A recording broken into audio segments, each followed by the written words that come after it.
First Africa-CARICOM Summit of Heads of State and Government.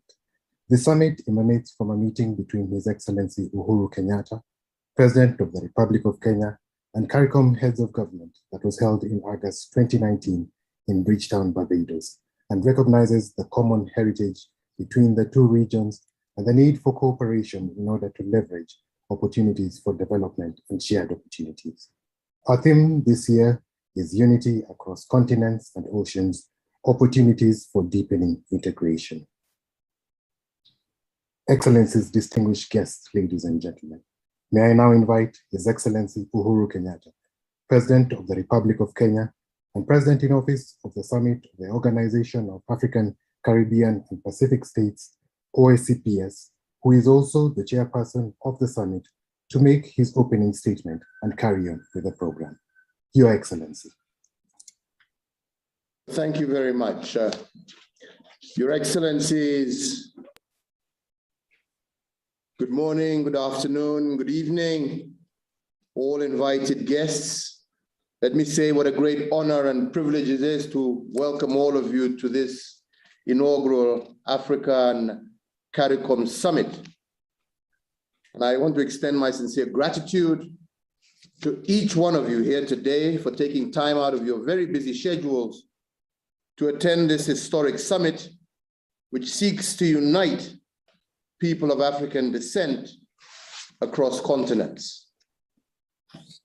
In the interest of time and due to the tight schedule, I would just like to outline the proposed program for today. Our first segment will feature opening statements from myself, the chairperson of the African Union, and also the chairperson of CARICOM. This will be followed by statements from regional leaders under the second segment, and thereafter we will move to our third segment, where I will invite other heads of state and government present to provide their input in the plenary session. This session will be followed by our fourth segment, which will have statements from heads of regional and international organizations, and this will draw our deliberations to a close, upon which the Kenyan Cabinet Secretary for Foreign Affairs will present the key outcomes of our deliberations and close the summit. So, Excellencies, let me proceed now and make my opening statement. Your Excellencies, Heads of State and Government, Your Excellency Musa Faki Mahamat, Chairperson of the African Union Commission, Your Excellency Dr. Carla Barnett, Secretary General of CARICOM, Your Excellency Jorge Rebelo Pinto, Secretary General of the Organization of African, Caribbean and Pacific States, ladies and gentlemen, it was with great pleasure that I welcome you to this first Africa-CARICOM Summit, and I'm very pleased that we have opted to hold the summit virtually rather than postponing it for yet another year due to the COVID-19 pandemic. Kenya is indeed grateful and feels honored to host this inaugural summit of what I believe is the first of many such summits to follow in the future in our efforts to strengthen the cords of unity of the African peoples across the world. Your Excellencies, ladies and gentlemen, between the 16th and the 19th century, 10 to 12 million enslaved Africans were transported across the Atlantic Ocean to the Americas and the Caribbean. United by our heritage as one people of African descent, we meet today to start working together to confront the common challenges that face us, to strengthen the historical and cultural ties that bind us, and to build social, economic, and political linkages that will promote shared prosperity and social progress for us all. As we begin this journey, I would like to invoke the words of Martin Luther King Jr., and I quote, "We must learn to live together as brothers or perish together as fools," end of quote. African and Caribbean cultural and political ties run deep based on our shared history, culture, as well as a sense of our common identity. Our common historical experience of slavery and colonialization inspired Africa's founding fathers to form the Pan-African movement in the 1900s. This movement was championed by the Africans in the diaspora, which established the foundations of a rich and vibrant African-Caribbean relationship. So today, let us come together and seize the moment to harness the tremendous potential of this unique relationship into a powerful social, economic, cultural, and political force. Allow me, Your Excellencies, to outline a few areas where we can work together to achieve this goal. I do believe that the first area is the blue economy. Both Africa and the Caribbean regions are blessed with enormous resources in the blue economy. The African continent has 38 coastal states and island states, and a coastline of well over 47,000 kilometers. All members of states of CARICOM, they enjoy access to approximately 1 million square miles of the Caribbean Sea. This presents enormous opportunities to strengthen and foster innovative partnerships across the two regions to sustainably exploit and harness the potential of the blue economy. Excellencies, sustainable exploitation of these resources will no doubt boost economic prosperity, expand creation of decent jobs, and strengthen food security in our two regions. The second area, Excellencies, is climate change. Climate change remains an existential threat to all of us. In Africa, extreme swings in temperatures and rainfall patterns have, for instance, significantly increased habitat sustainability for biting insects and the transmission of vector-borne diseases such as dengue fever, malaria, as well as yellow fever. An estimated 94% of global malaria deaths occur in Africa, an epidemic that often occurs after periods of unusually heavy rain. The warming up of our continent is allowing malaria-carrying mosquitoes to survive these days at much higher altitudes. Similarly, in the Caribbean region, climate extremes in the last few decades have had devastating impacts on economies and livelihoods and have led to the rise in sea levels and increased ocean acidification.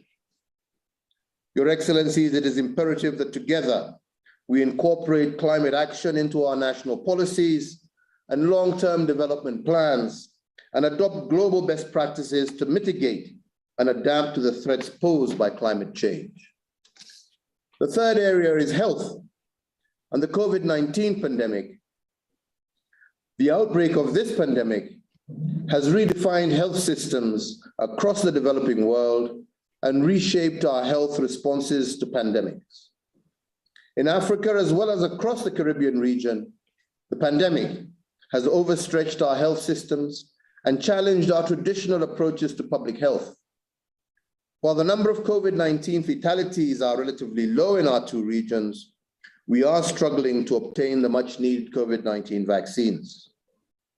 In fact, in the early days of the pandemic, we experienced serious challenges with the supply of personal protective equipment, medical oxygen, as well as ventilators. This, my brothers and sisters, is a wake-up call for all of us in the developing world. We must do what it is to build our own manufacturing capacity for vaccines and critical medical supplies. And in addition, we must strengthen research, surveillance, and monitoring capacity in order to mount effective responses to COVID-19 and other possible pandemics in the future. The fourth area is debt sustainability. Debt levels are rising across the world with worrying and unsustainable increases in the poorer countries. Several countries in the Caribbean region have been among the most indebted in the world since gaining independence in the 1960s. Similarly, debt sustainability remains a huge challenge to many African countries, a problem that has been compounded by the COVID-19 pandemic. Your Excellencies, ladies and gentlemen, we need to come together to build on the G20 debt service suspension initiative and the progress achieved in facilitating higher pandemic-related spending by inter-ally proactively seeking strategies to increase revenues, while at the same time prioritizing our spending that enhances the productive capacities of our respective economies. And this clearly is a task that calls for resourcefulness and innovativeness in the face of the pandemic. The fifth and last area, Excellencies, that I would call us all to focus on is technology. Technology provides endless opportunities to leapfrog our economies. With a few exceptions, the fintech industry is quite underdeveloped in both our regions. About 66% of the African adult population is unbanked, while in the Caribbean region, the fintech startup ecosystem is still evolving. We have, Excellencies, an opportunity to develop collaborations that will enable us to create a raft of tech-based products and solutions that will promote financial inclusion by providing improved access to affordable and efficient financial services, especially to the unbanked. So, Your Excellencies, today we're taking the first of our baby steps in what promises to be an incredible journey in forging closer ties with Africans at home, those in the diaspora, as well as all people of African descent. Moving forward, I want to assure all of you of Kenya's commitment to spearheading this journey towards the shared prosperity of all our people. I thank you all, and I want to wish you all the most fruitful deliberations as we move forward. I would like at this stage to give the floor to His Excellency President Felix Tshisekedi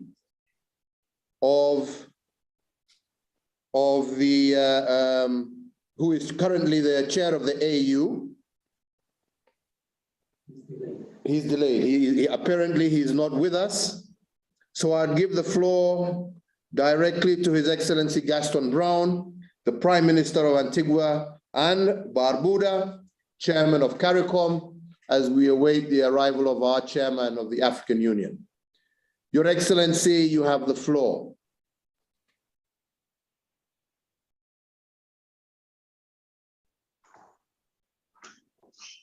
Thank you very much, Mr. President, my dear brother and friend, other distinguished heads, Secretaries General of the African Union and CARICOM, brothers and sisters of Africa and the Caribbean. Forgive me for not dwelling on the formalities. As you're fully aware, I have been allocated 5 minutes, and I believe all of you would like me to make the best of my time. I start from the premise that Europe underdeveloped Africa and left the Caribbean underdeveloped. In essence, they left us with a legacy of poverty, of malnutrition, and illiteracy. Today, through their control of the global financial, economic, and trading systems, the major European nations and their North American allies continue to hold Africa, the Caribbean, and other developing countries in a trap of underdevelopment. Let us be clear, there was never trade between Africa and the Caribbean. They traded our ancestors, colleagues. Previous generations of our people could do little to alter the situation, although through their many rebellions in the Caribbean and battles of resistance in Africa, they struggled valiantly, paying with their lives. Our generation should not allow these systems that control us, that constrain us, and capture us to continue. This is starkly illustrated by the global control by a few rich nations of the production and distribution of vital vaccines to suppress the COVID-19 pandemic. Whereas 70% of the European Union and almost 60% of North Americans are fully vaccinated, only 3% of Africans can say the same. This pattern of inequity is obvious in its ugliness and prevalence. Therefore, we must act together to change it. We must establish structures of cooperation to promote our mutual socioeconomic interests, increasing investment and trade, and people-to-people exchanges between Africa and the Caribbean.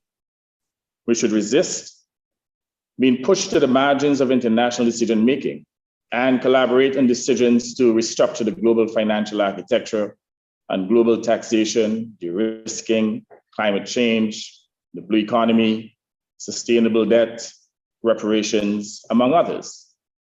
The success with the African Union's medical supplies platform, the AMSP, which provided life-saving vaccines to the Caribbean people, for which we are all eternally grateful, has shown that we have the capacity to cooperate and collaborate.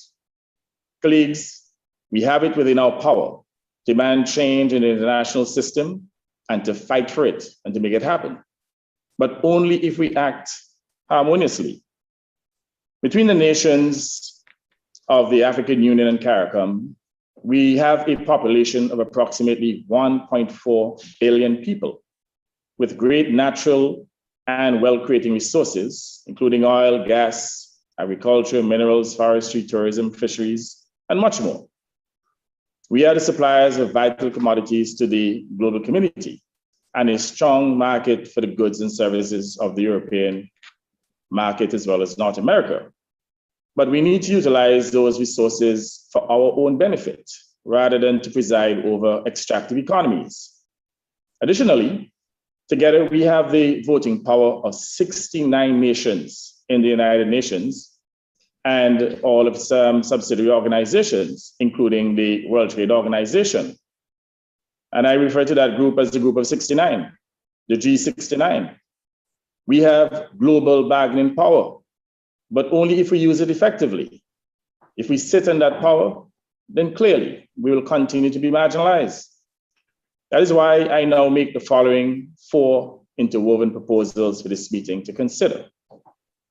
First, we should create a forum of African and Caribbean territories and states under the acronym FACTS, managed jointly by the Secretariats of the African Union and CARICOM. Second, we should nominate this day, September 7th, in every year going forward as Africa-CARICOM Day. Third, every year hereafter, we should repeat this Africa-CARICOM Summit on this day, September 7th, to analyze the global situation and our place within it, and also to discuss initiatives and programs, and to authorize joint actions. Fourth, we should charge the Secretariats of the African Union and CARICOM to present to us within the next 6 months for approval at our meeting next year, the founding charter and a memorandum of operation of our forum, including proposals to overcome existing obstacles to trade and investment. Consideration should be given to a multilateral air services agreement and an investment protection, as well as a double taxation agreement between African and CARICOM countries. And all visa requirements that pertain today should be abolished. Africans and Caribbeans should be allowed to move freely. Should we agree to establish these pillars of collaboration, I urge both secretariats not to over-bureaucratize these initiatives, but obviously to keep our arrangements lean and efficacious. Colleagues, let us now create the pathways of accord between Africa and the Caribbean, an accord worthy of our historic contemporary struggles to overcome the legacy of racism, colonialism, exploitation, and discrimination. We are the branches of a single tree created from the same roots. And as Caribbeans, we look forward to that welcomed return as repatriated Africans. Let us, as that one tree, reach to the skies together, strong, resilient, and unshakable. Colleagues, we can do it. Let us all commit ourselves to this task. I thank you. Thank you very much, Your Excellency, for that statement, and indeed, a very encouraging proposal that this should be an annual summit. And I look forward to the concurrence of the rest on this wonderful proposal. Before we move on, I have been told by our technical staff, probably at this stage, to request all of us who are online to switch on their cameras for a virtual photo shoot, which will take just about a minute. So I'd just like to request everybody who is online to turn your camera on.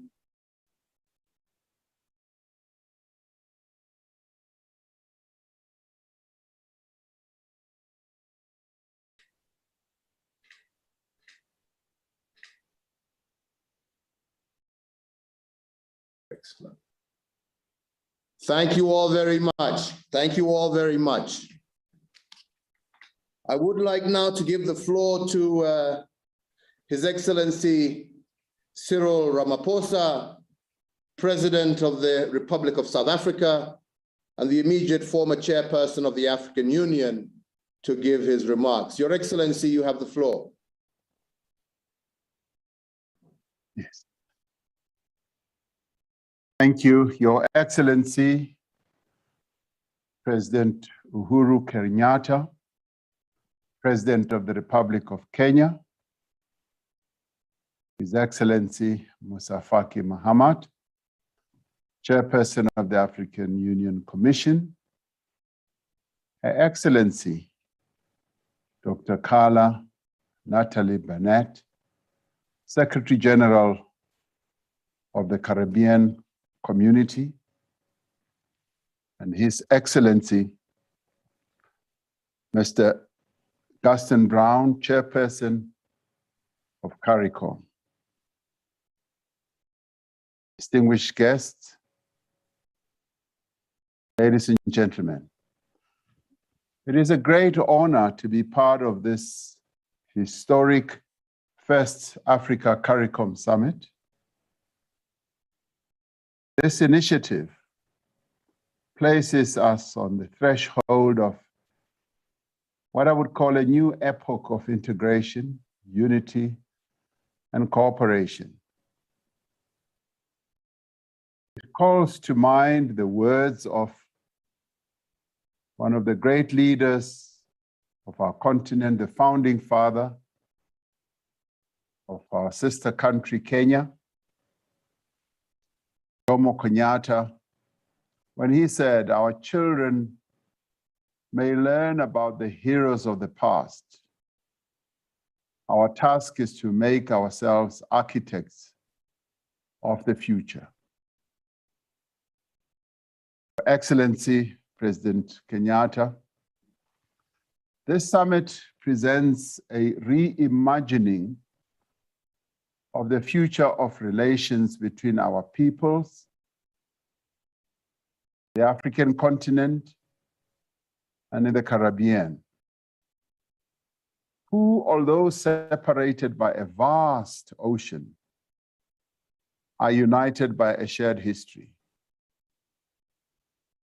This summit is taking place in the first year of the decade of African roots and diaspora, which was declared in February this year at the 34th ordinary session of the Assembly of the African Union. The diaspora is an integral part of the story of Africa, the progress of Africa, and indeed, the future of Africa. greater cooperation between the countries on the African continent and the Caribbean community was espoused by our forebears who convened the 5th Pan-African Congress in Manchester in 1945. It was there that leaders like Mzee Jomo Kenyatta and Kwame Nkrumah planted the seed that would become the Organization of African Unity in 1963. In this sense, we are fulfilling, as we are gathered here, an important aspiration of the pioneers of Pan-Africanism, and within a contemporary context of the African Union's Agenda 2063. Our common heritage should encourage us to deepen our engagement, strengthen trade and investment, collaborate in research and development, and share expertise and knowledge amongst our countries. Just as we share a common history, we also have common challenges. We are all contending with the devastating human, social, political, and economic effects of COVID-19 pandemic. We are all working to overcome the effects of colonialism and underdevelopment by building inclusive economies and creating more opportunities for our people.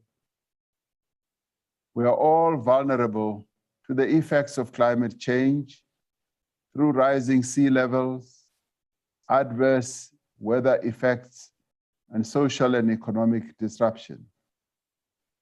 This pandemic has demonstrated the value and the necessity of confronting challenges by working together.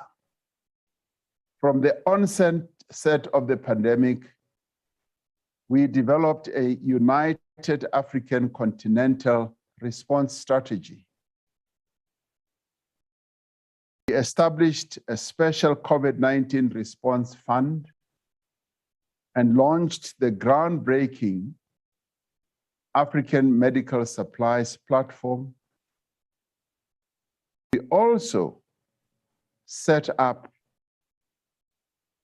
the African Vaccine Access Task Team, which has distinguished itself by mobilizing vaccines for the African continent and the Caribbean. We share a determination that when it comes to vaccines and other critical health interventions, no region, no country, and no person should be left behind. It is therefore a matter of great significance that Caribbean countries joined other African countries in utilizing the platforms the African Union has set up to acquire medical supplies as well as vaccines. Just as we have worked together to access medical supplies and vaccine doses for our peoples, we need to share experiences. We also need to share expertise and technology to better respond to COVID-19, as well as future pandemics. We must mobilize the global community behind the call for a temporary waiver of the TRIPS agreement at the World Trade Organization, and must continue to lobby for partnerships on licensing and technology transfer with those countries that have the capacity to produce their own vaccines. Gone must be the time now when Africa and the Caribbean will need to be sourcing medical supplies and vaccines from other lands and continents that do not have the same perspective or full solidarity that we have. The pandemic has shown what is possible when principled solidarity is put to the service of the common good. Let us draw on this solidarity as we rebuild our economies. We should, in particular, explore the opportunities that are presented by the African Continental Free Trade Area to advance our aspirations towards economic integration and shared prosperity. Through this partnership, we should work to transform the fortunes of all the people of Africa and all the people of African descent in the Caribbean. Our actions, we must become the architects of our common future, where Africa and the Caribbean are joined together by a common goal of ensuring that our peoples have prosperity. I thank you, and I want to support the proposal that this summit must become an annual feature. Africa.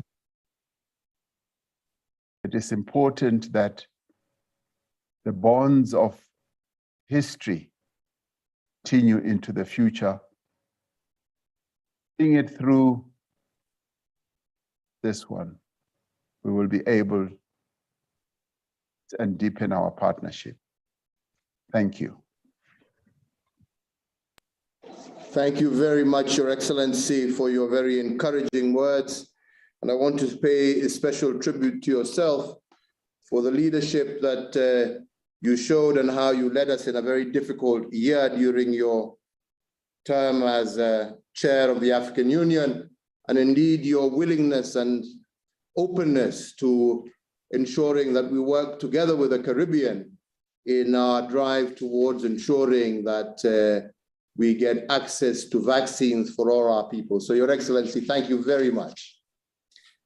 At this juncture, I'd like now to give the floor to His Excellency, the Honorable Dr.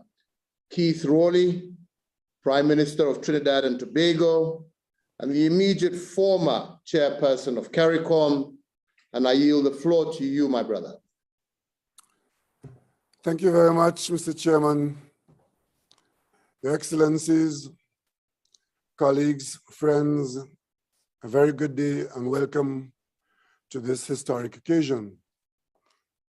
Today's high-level engagement between CARICOM and Africa is indeed a historic one. It's fitting that this summit is being held during the United Nations International Decade for People of African Descent, 1st of January 2015 to the 31st of December 2024. I wish to thank His Excellency Uhuru Kenyatta for the sterling efforts that have brought us to this juncture. We must also acknowledge, apart from our centuries-old ties, the many African and Caribbean architects and champions of closer political, social, economic, and cultural linkages between and among our sovereign states. Africa has been CARICOM's invaluable partner in several platforms, such as the United Nations within the Group of 77, and in our dealings with Europe under the umbrella of what is now the Organization of African, Caribbean, and Pacific States. United, we have known success. Closer collaboration will undoubtedly be to our mutual benefit, whether it be in pursuing development finance, resource utilization, and debt sustainability, maximizing the green and blue economies, the United Nations Security Council reform with Africa and small island developing states adequately positioned, or in the existential fight against climate change, the effects of which are wreaking havoc the world over and exacerbating our peculiar vulnerabilities. We look forward, therefore, to a meaningful outcome in Glasgow at COP26, working alongside our global partners. As chairman of CARICOM during the first half of this year, I can attest to the value of closer collaboration between our regions. As COVID-19 ravaged the social and economic fabric of our nations, CARICOM prioritized the early sourcing of COVID-19 vaccines to inoculate as many people as possible before additional threats, such as new variants, presented themselves. The prevailing vaccine inequity, commonly called vaccine apartheid, stymied that plan.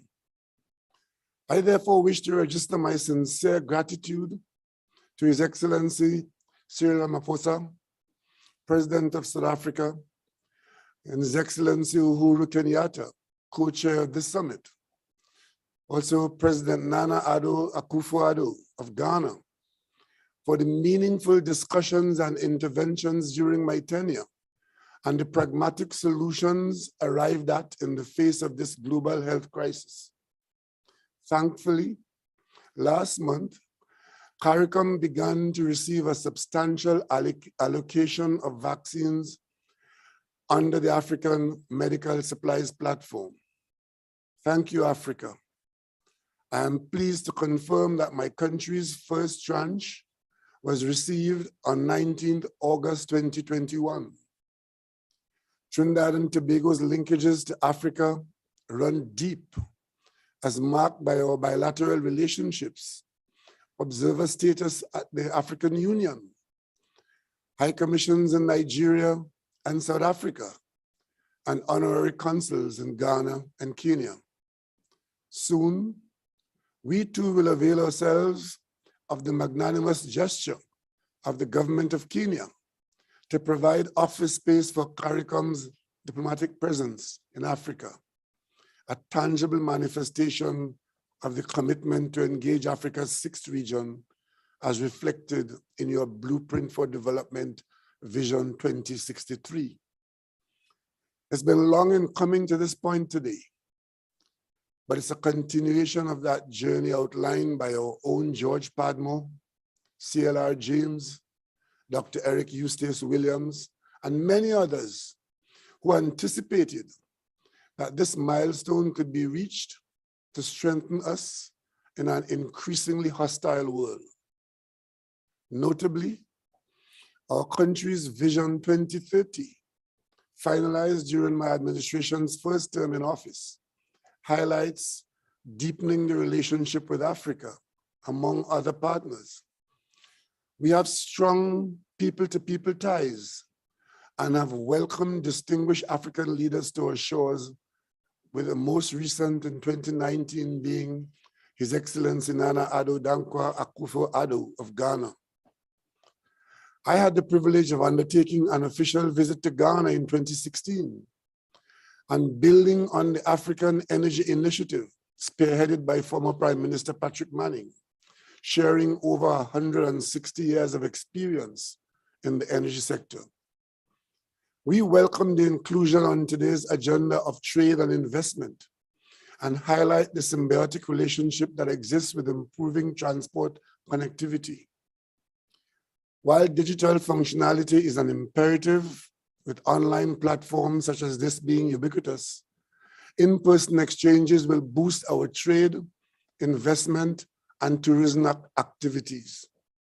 We believe that there is scope also for immediate closer cooperation in the areas of finance and agriculture. In the financial services sector, some advances have already been made. Our Trinidad and Tobago's Republic Bank Limited acquired in April 2018 the majority shareholding of HFC Bank of Ghana Limited as part of its aim to be a key player in corporate banking internationally. We therefore look forward to continued investment in both directions. We in CARICOM, are actively engaged in discussions to establish an investment fund to unlock and sustain our development programs. We trust that Africa will invest with us as we are indelibly imprinted with Africa in us. There's also scope for collaboration in the creative sector, which has been particularly hard hit by the pandemic. Africa and the Caribbean have gifted the world with exceptional talent, be it in music, publishing, film, or fashion. Let us strengthen the links between our region's creative industries, a sector described by the United Nations Educational, Scientific, and Cultural Organization, UNESCO, as having the capacity to be, and I quote, drivers of cultural, economic, and social outputs for sustainable development, unquote. We must also seek out ways to mend the socio-cultural dissonance derived from the legacy of slavery. Educational programs, the development and promotion of genealogy, of heritage tracing, may prove instrumental in finding and filling the knowledge and familial gaps. In closing, I look forward to deepening our strategic partnership in the best interests of our citizenry. I wish to close by quoting the great Kwame Nkrumah, who said, and I quote, "I am not Africa because I was born in Africa, but because Africa was born in me," unquote. Thank you, colleagues, and I look forward to the continuation of this long and successful journey. Thank you, Your Excellency, for those very encouraging remarks. The key message there being the need for all of us to forge much closer ties between our two peoples. Your Excellencies, I've just had word that both our chair, President Felix Tshisekedi of the Democratic Republic of Congo, who is also the chairperson of the African Union, and His Excellency Nana Addo, President of the Republic of Ghana and chairperson of ECOWAS, are currently chairing an emergency meeting of ECOWAS to discuss the unfortunate situation that has taken place in Guinea-Conakry. And I have been told that they will attempt to join us if they are able to conclude on time. So on their behalf, both had confirmed attendance, but I think we can accept their apology given the crisis that I have just referred to. So I will now give the floor to my sister, Her Excellency Mia Moore Mottley, Prime Minister of Barbados, and the incoming chairperson of UNCTAD, to make her remarks. My sister, you have the floor. Thank you, my brother Uhuru, and I sincerely hope that our brothers will join us shortly, but we all know the exigencies of the offices of state, and we hope that they can join us, as I said, and that they will be successful in their deliberations elsewhere. I think, my brother, when we met in Barbados in August of 2019 and first conceptualized this Africa Union CARICOM summit, it was because we know that this is our future and this is where we have to carry our people. Your continent is our ancestral home, and we are related to you, as I just heard from Prime Minister Rowley, in so many ways, because Africa is in us and we're not simply from Africa. But I want not only to dwell on the platform of history, because our history we all know. We know of the great meetings that forged our independence movement, whether it was in the 5th Pan-African Congress in Manchester in 1945, and be it as it was that we were all colonies, regrettably, at that point, we met in a foreign land. Today, we meet in a virtual space, but reflecting the hearts and minds of Caribbean people and African people. And I ask us today to recognize that the first thing that we must do, above all else, in the words of Robert Nesta Marley, as he immortalized the words of Marcus Messiah Garvey, is to emancipate ourselves from mental slavery. The mental slavery that has us seeing north only. The mental slavery that has us trading north only. The mental slavery that has us not recognizing that between ourselves, we constitute 1/3 of the nations of the world. The mental slavery that has prevented direct trade links or direct air transport between Africa and the Caribbean. The mental slavery that has blocked us from reclaiming our Atlantic destiny and forging our future in the image and in the interests of our people. Africa is the youngest continent on the earth. You have 60% of your people under the age of 25. Our Caribbean region continues to be lacking in the numbers of persons to drive development as our people need it and need to have it.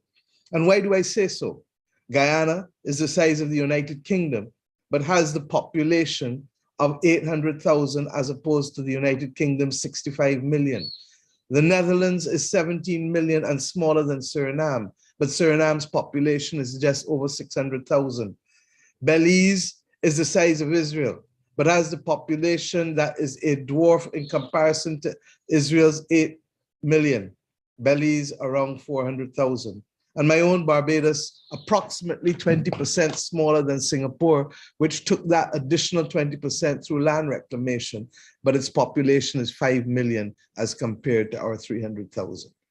There is obviously a demographic dividend that Africa will reap, but there is obviously bridges that must be forged in our own deliberate 21st century interests if we are to drive development in CARICOM and in Africa, working cooperatively together. And why do I say so? 76 years ago, when the United Nations and the international financial institutions of the Bretton Woods were formed, we didn't even exist. No one thought of us. Our interests are not protected in the construction or in the constitution of those agencies and institutions. And 76 years later, in spite of us becoming independent nations, we continue to suffer from that lack of equity and lack of fair participation in those institutions, particularly in forging their policy framework and their programs that can support countries like ours that face multiple crises, some of them existential. We face the climate crisis together, recognizing that no longer can the battle be fought on behalf of small island developing states alone, but must now also reflect those countries between the tropics of Cancer and Capricorn. Why? Because regrettably, small island developing states have not been able to motivate the world to save us by telling the world that it cannot move beyond 1.5 degrees because we need an increase limited and capped at 1.5 degrees if we are to survive. The multiple storms and floods, my brother, that you have seen across Africa, and the multiple hurricanes and droughts and sargassum weed that you see across the Caribbean reinforce that we are the victims of that climate crisis that we did not create, that are the victims of the same greed that caused the extraction of wealth from our countries across both sides of the Atlantic in order to enrich those who sought to have a development projection based on that extraction of our wealth and the use of primary commodities to continue to be the basis for them to add value that way exceeds that which we receive for primary commodities. It is up to us to make these changes. We know them well. And we continue not only to face the climate crisis, as I said, we face now jointly the pandemic. And while we fight this current pandemic against the background of vaccine inequity and apartheid, against the absence of global leadership so that we could have found a way to fight the battle against the very variants, we do so conscious that there are other pandemics that are likely to confront us. And indeed, I chair on behalf of the World Health Organization, the One Health Global Initiative that is fighting against what will come to be regarded as the slow motion pandemic, the battle against antimicrobial resistance, because it is expected to be the biggest killer of our citizens by the year 2050 because of our body's resistance to antibiotics, whether we ingest them as humans or whether we eat them from the food and the meat and vegetables that we eat, or whether they affect our environment because of the impact on runoff. We equally fight the battles of violence, whether violence born or arisen as a result of terrorism or as a result of social implosion because of poverty and lack of development opportunities. And we equally fight the battle, regrettably, of access to a concessional financing that is affordable and that is capable of being the platform for our development. Why do I say so?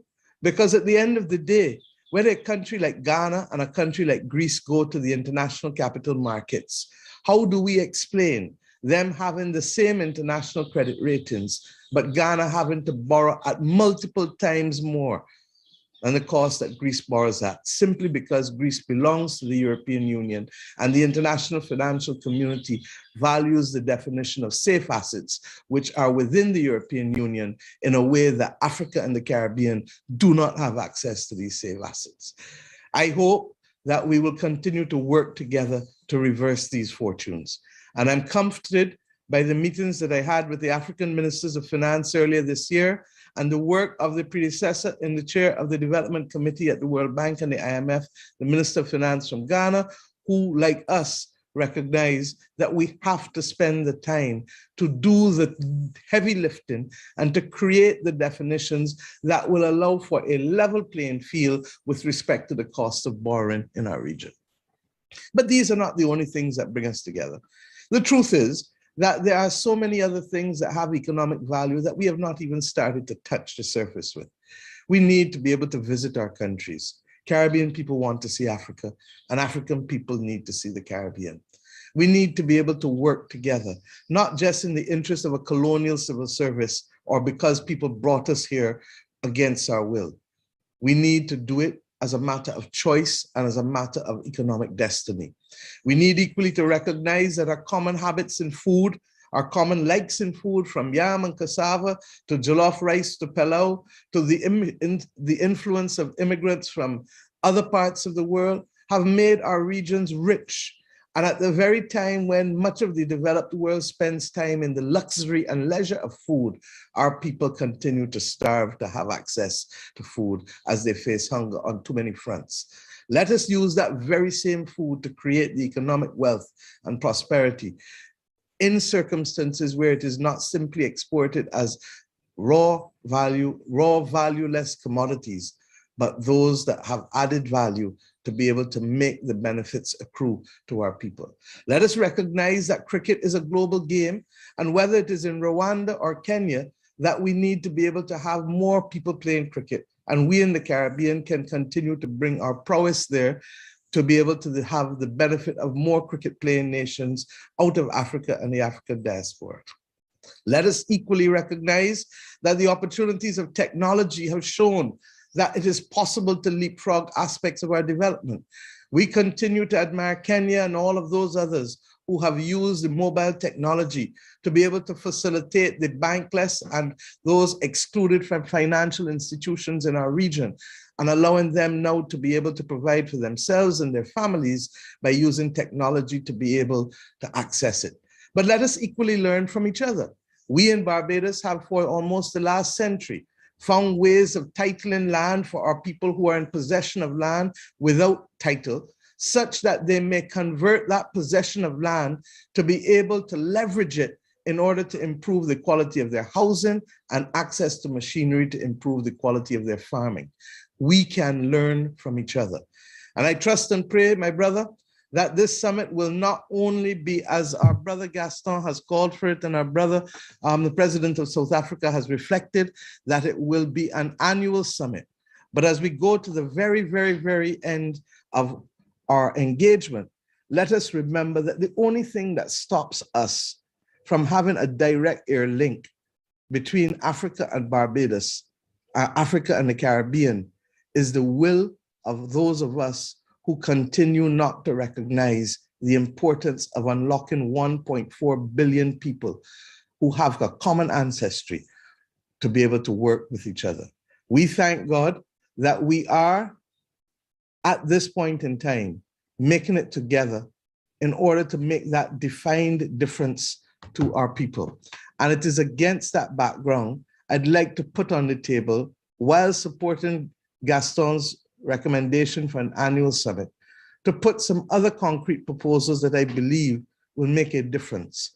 One, As I said, the establishment of a regular weekly direct airline flight between Africa and CARICOM, even if it means that we may have initially to help subsidize it, because without the vision that is necessary, without the mental emancipation, the unlocking of that 1.4 billion people will not happen.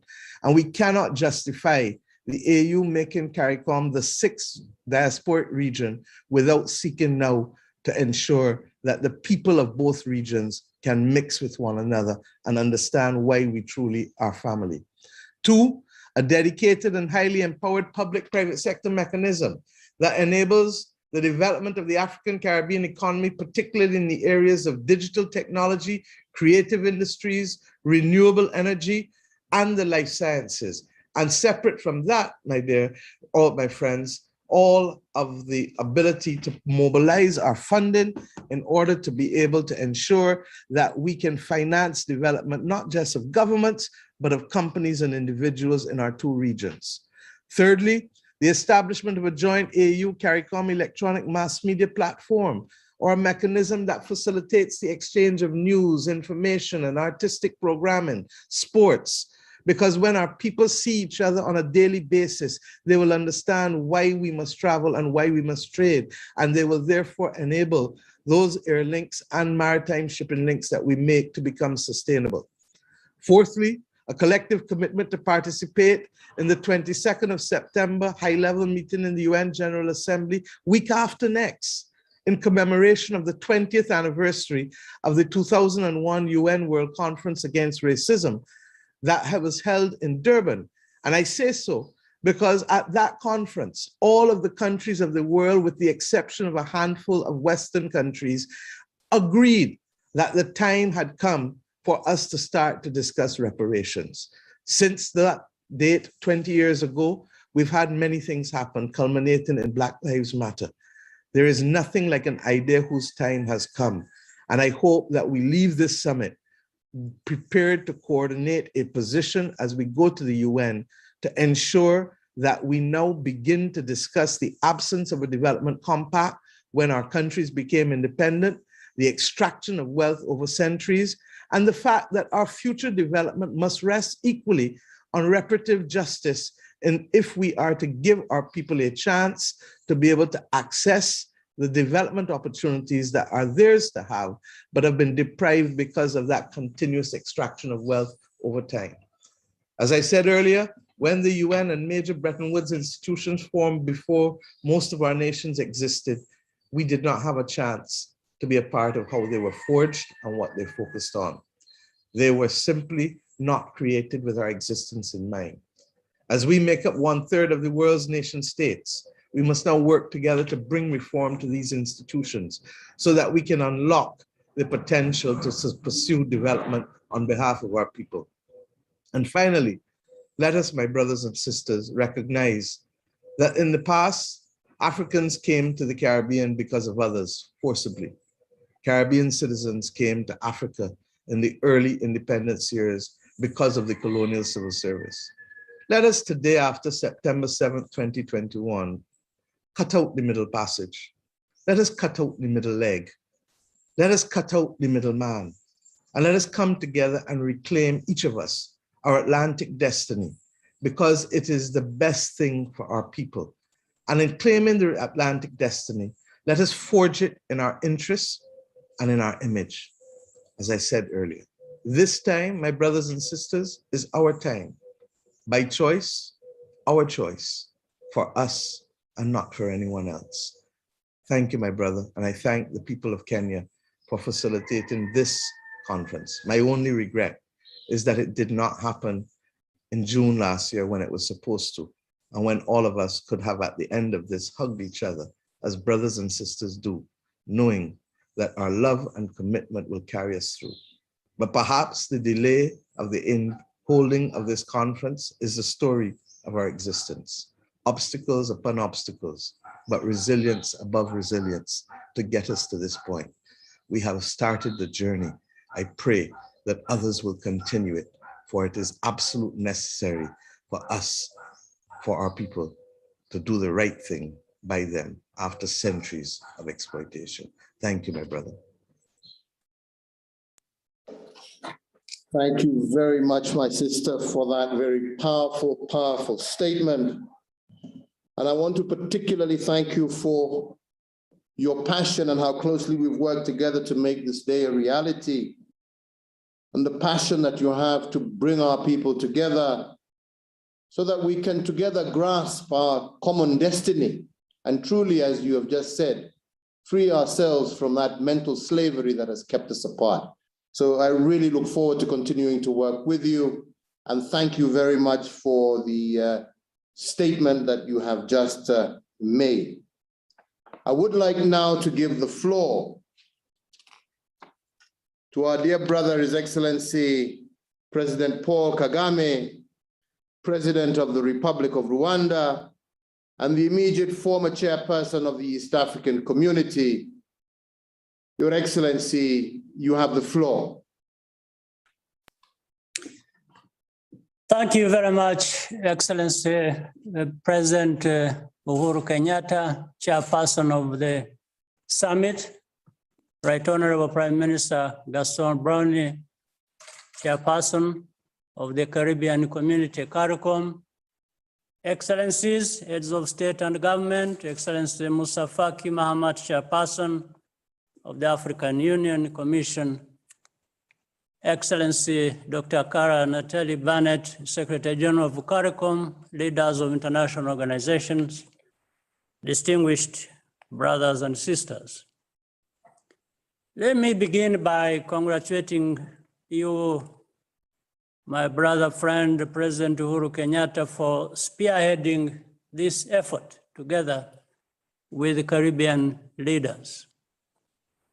Establishing a permanent forum for dialogue between the African and Caribbean regions is not only welcome, but is also overdue. We are united by ties of history and shared experience. We also confront common challenges, such as trade inequalities, vulnerability to climate change, and the need for more resilient health systems. Our regions also have special requirements for adequate fiscal space to finance pandemic recovery. It is therefore the right moment to deepen the direct ties between our regional organizations and, just as importantly, our peoples. Where we are aligned, we should not hesitate to consult each other and make common cause in multilateral forums. On the horizon, we have COP26 in Scotland in November, and for many of us, the Commonwealth Heads of State and Government meeting in Rwanda in 2022. We are also all members of the new Organization of African, Caribbean, and Pacific States, or ACPS. The formation of this group, in a sense, really reminded us of the value of bringing our regions closer together for the benefit of our economies and our people. Africa and the Caribbean have a lot to offer one another in the spirit of South-South cooperation, learning from each other's experiences. I look forward to deeper and more frequent interactions in the years ahead by institutionalizing the structures of collaboration between the African Union and the Caribbean community. I thank you for your kind attention and wish all the best to all participants. Thank you very much, Your Excellency, dear brother, for that statement of solidarity. And I'm sure, and I look forward, hopefully, as we move, if we get that opportunity to have our in-person meeting of the Commonwealth soon, that hopefully we would be able, as Prime Minister Mottley said, be able to meet together in your beautiful country of Rwanda and be able to actually exchange even further as we move ahead. I want to now give the floor to His Excellency John Antonio Briceno, Prime Minister of Belize, and the incoming chairperson of CARICOM. Prime Minister, you have the floor. Good morning and good evening for those in the African continent. I am honored to be participating in this first African CARICOM Summit. I wish to thank His Excellency Uhuru Kenyatta, President of the Republic of Kenya, for his leadership and vision in convening the first Africa-CARICOM Summit. Our historic meeting comes at a unique and necessary time in history.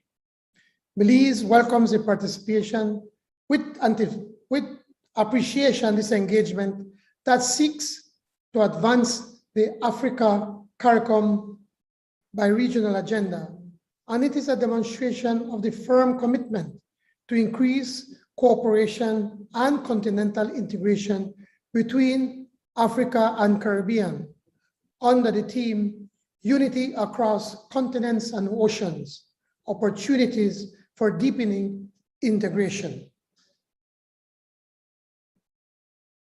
Caribbean and African ties are deeply rooted and based on a shared history, culture, and sense of a common identity, with a common colonial experience that left behind large centers of African diaspora, not only in the Caribbean, but also in the Americas. We have collaborated on and lived the decolonization and equality agendas, a period considered as a very dynamic phase in Africa-Caribbean relations. Now we are obligated to build on the vision and foundation laid by our forebearers, the Marcus Garveys, the Bob Marleys, the Isaiah Mortars of Belize, those who understood the inseparability of the Caribbean and Africa. This summit, Excellencies, is a renewed opportunity to solidify the strong cultural and historical bonds that unite us, not only at governmental level, but also at the people-to-people level. It is imperative that we continue to build on the Africa-CARICOM partnership to forge closer, tangible linkages to meet the challenges of today. We already have a strong record of consultations and collaboration with each other in a number of areas within the various configurations and grouping at multilateral organizations, as well as at regional and national levels, including at the United Nations, the Organization of African, Caribbean, and Pacific States, the Commonwealth, the Non-Aligned Movement, the Group of 77, and the Alliance of Small Island States. While we have worked extensively throughout the post-colonial period to present, there is much more that needs to be done to further strengthen the political dialogue and promote avenues for functional and technical cooperation, increased cultural and educational cooperation, and enhanced trade and economic integration between CARICOM member states and Africa. The unprecedented challenges of today compel us to strengthen cooperation across a range of fora to tackle issues on the global agenda and take coordinated positions and action in areas that matter most, especially Agenda 2030 and the Sustainable Development Goals, climate change, resilience, adaptation, and natural disasters, the global financial system, and issues relating to development financing, de-risking, and blacklisting, migration and trafficking in persons, the equitable and sustainable economic and social recovery from the ongoing COVID-19 crisis, and other common threats. We must not forget the value and dividend to be derived from promoting people-to-people contact, utilizing academic and media channels to foster greater understanding of our shared heritage and exchanges between policymakers in building enduring partnerships. Excellencies, Belize reiterates its commitment to work with sincerity of purpose towards a defined mechanism for our partnership, a structure that will enhance our integration through the elaboration of a plan of action and a program of work, and one that considers the opportunities before us. We must devote sufficient attention to transforming our partnership into a political force for the realization of the full scope of the political and socio-economic dimensions of the African-Caribbean relationship. Belize is deeply appreciative to the African Union for the arrangements put in place that enabled CARICOM member states to access the African Medical Supplies Platform, a very important avenue of COVID-19 vaccine access to support our ongoing vaccine programs.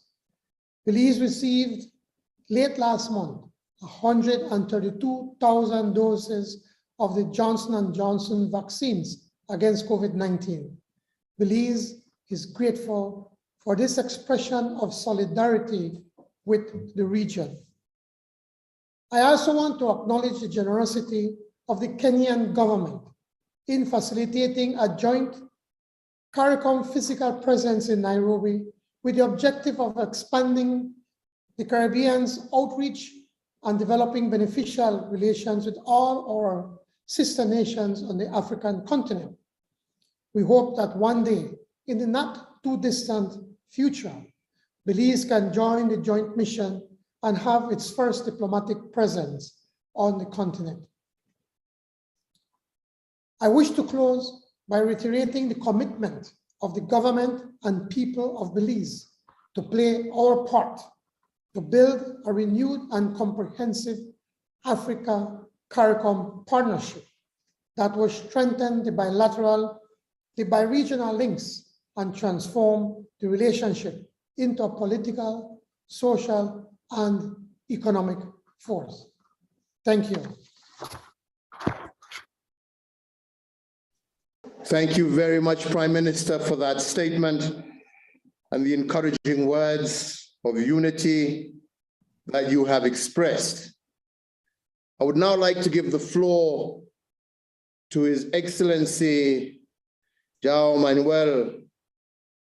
Gonsalves Lourenco, President of the Republic of Angola and the Chairperson of ICGLR. Your Excellency, dear brother, you have the floor.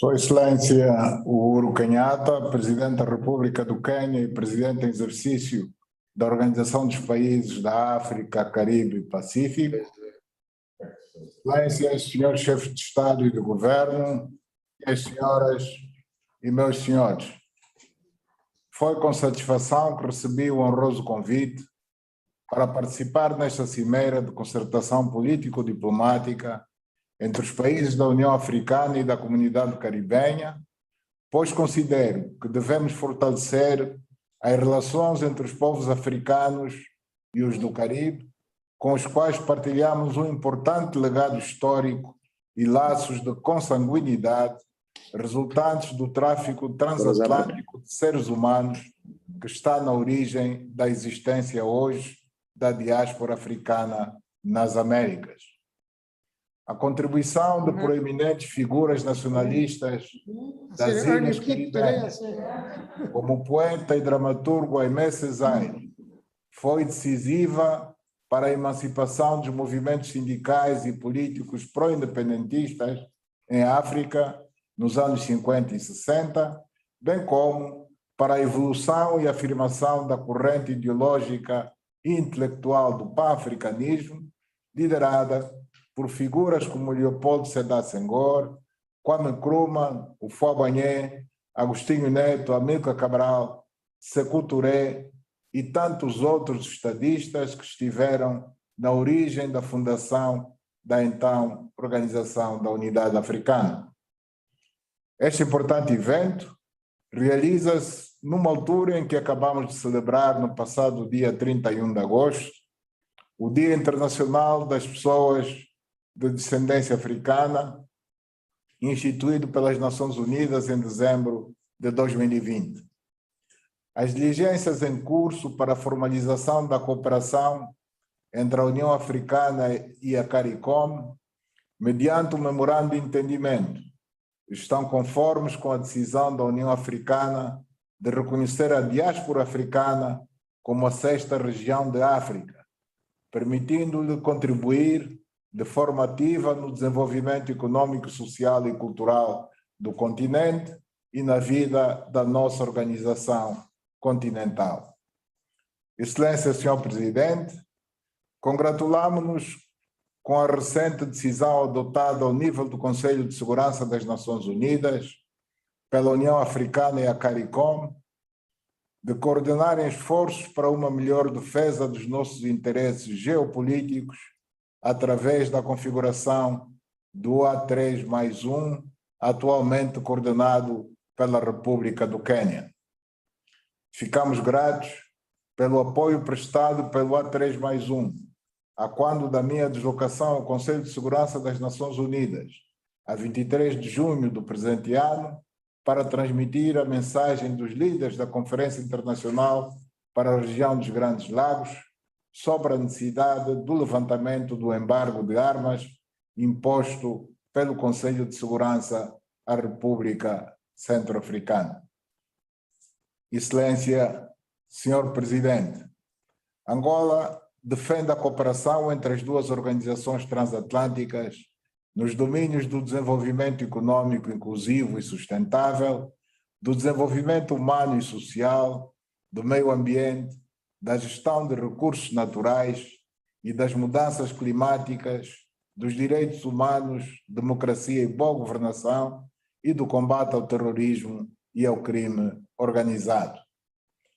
As trocas comerciais entre os países da África e da comunidade caribenha são bastante reduzidas, embora exista um imenso potencial na cooperação entre ambas as organizações no domínio da energia, do turismo, da prevenção e proteção do ambiente.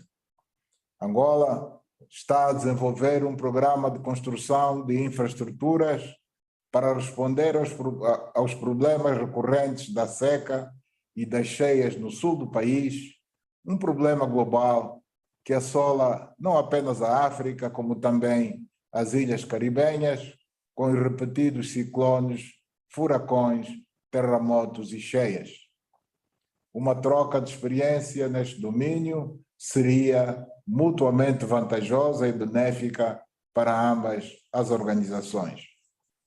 Excelência, Senhor Presidente, o reforço da cooperação no domínio do comércio poderá passar por uma interação entre o Secretariado da Zona de Livre Comércio da União Africana, criada com o objetivo de promover as trocas comerciais entre os países africanos e que pode também ser extensiva à Organização dos Países da África, Caraíbas e Pacífico, na base de um possível acordo de livre comércio com os países da comunidade caribenha.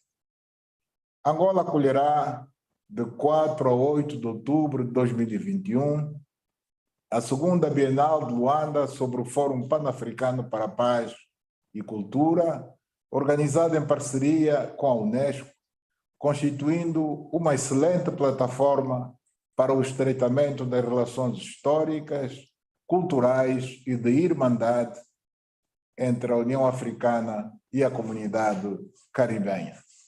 Muito obrigado pela vossa atenção.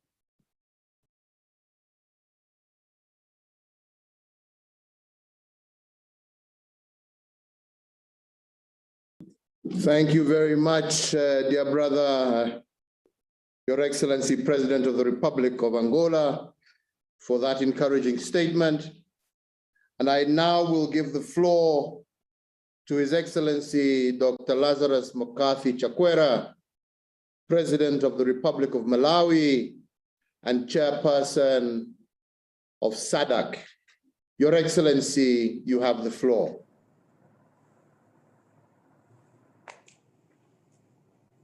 Mr. Chairman, Your Excellency Uhuru Kenyatta, President of the Republic of Kenya, Your Excellencies, fellow heads of state and government here present, ladies and gentlemen, and all protocols observed. It's an honor to add the voice of Malawi and the entire Southern African Development Community, SADC, to the chorus of solidarity reverberating from the summit to all corners of the globe. Admittedly, our convergence in this fashion is long overdue. Still, as SADC, we hope that this historic moment will be the long-awaited catalyst for building bridges to prosperity for our peoples.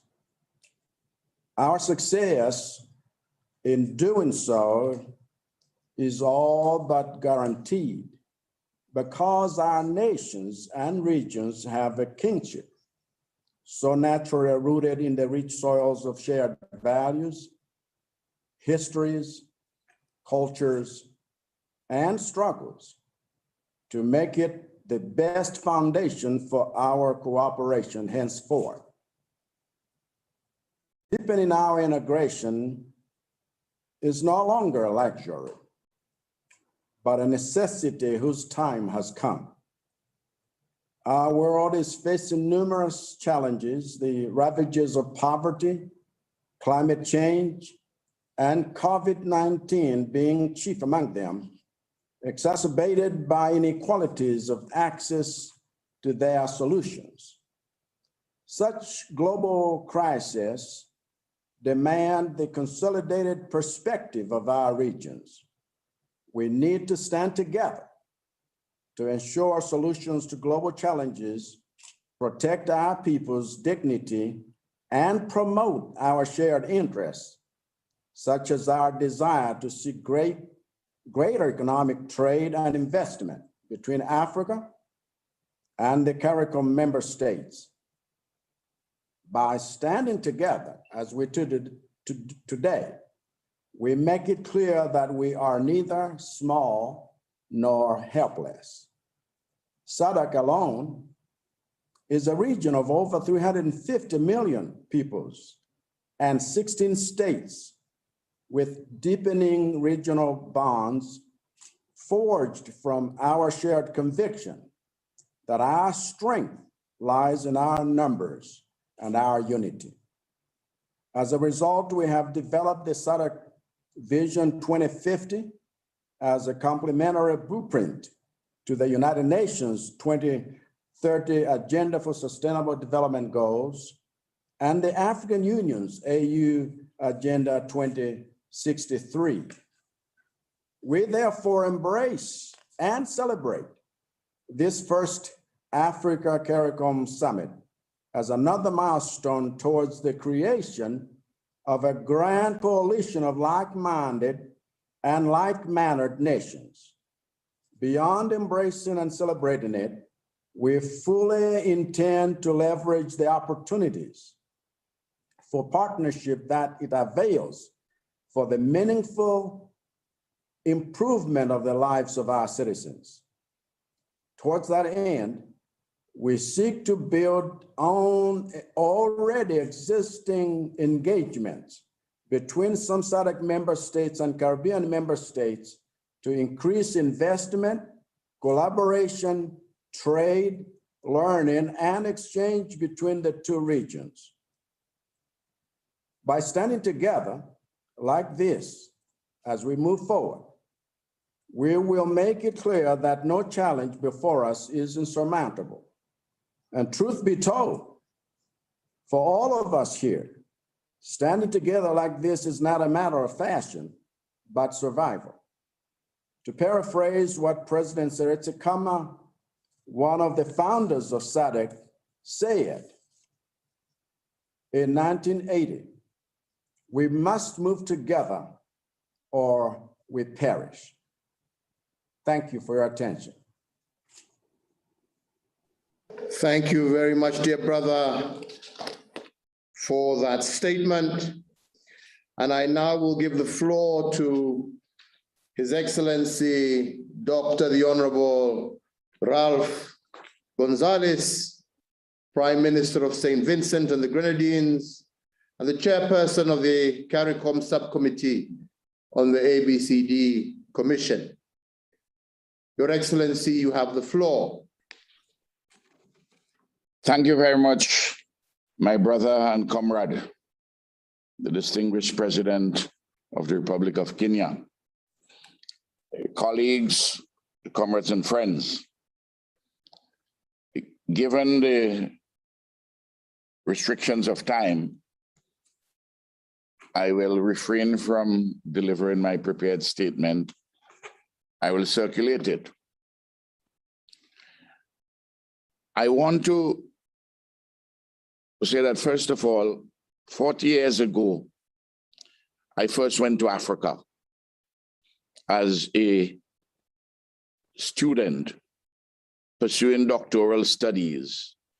I went to Makerere University in Kampala. Before then and since then, my political life has been engaged in, among other things, the defense and promotion of the African and Caribbean civilizations and their unity. In the 1960s and 70s and into the 80s, many of us participated in support groups for African liberation. In my case, in the United Kingdom, in the USA, and of course, in the Caribbean, for the liberation of Southern Africa, South Africa and Zimbabwe, and for the independence of former Portuguese colonies of Angola, Mozambique, Guinea-Bissau, Sao Tome, and the Principe. Africa and the Caribbean have, over the years, for over 100 years, have been assisting each other in our quest for national liberation and independence. It is very fitting, my dear brother Uhuru, that you should be chairing this historic first summit with Gaston Browne, my friend, the Prime Minister of Antigua and Barbuda, our CARICOM chair. Because Uhuru, it was your father, the great Jomo Kenyatta, who in 1945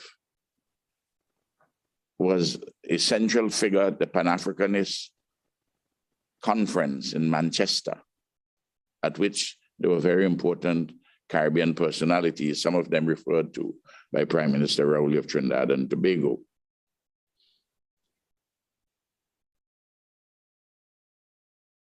We recall from the Caribbean the contribution of the heroic and selfless nation of Cuba. This nation shed its blood in the liberation of Southern Africa.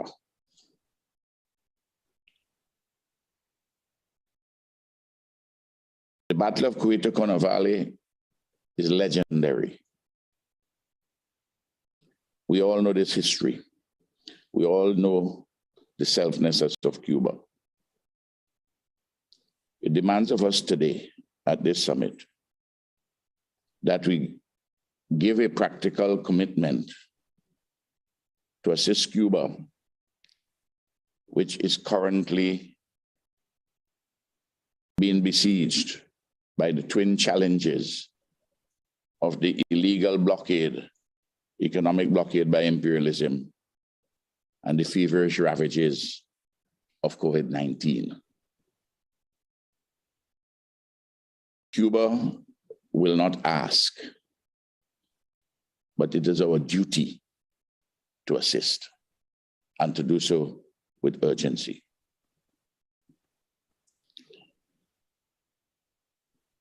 A constellation of predisposing and inducing factors have brought us to this historic moment. The factors of history and geography, of ethnicity and culture and global connectedness. The time has come for us to build institutionally a mechanism for the practical realization of the agenda which has been outlined in the concept note to the summit and as adumbrated by all the preceding speakers.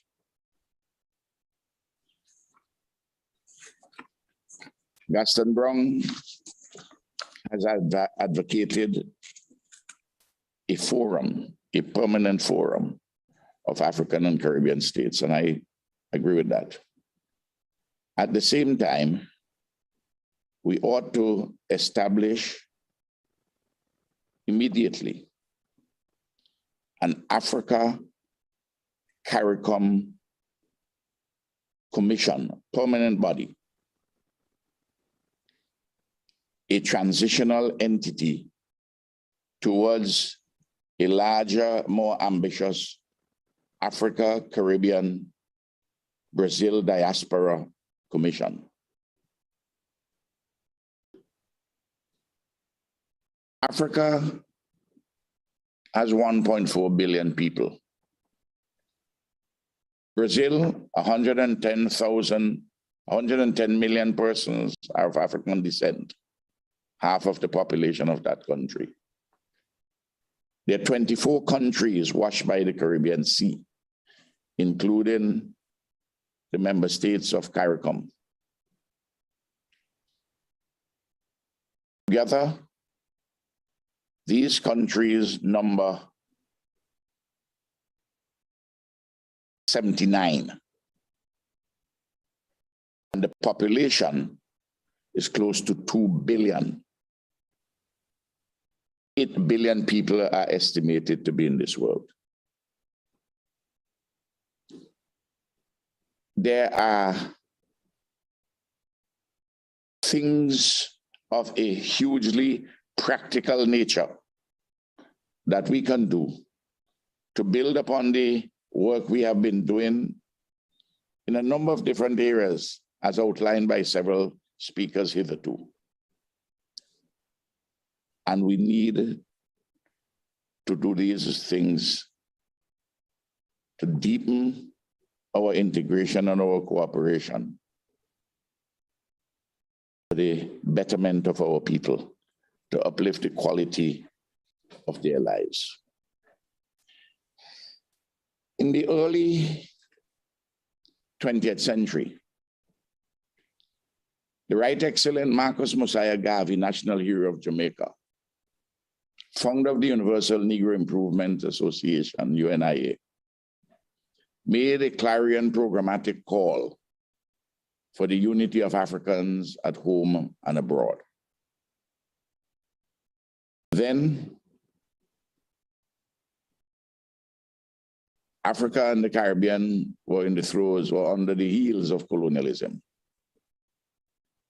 There are 54 independent African nations, 24 independent nations in the Association of Caribbean States, all washed by the Caribbean Sea,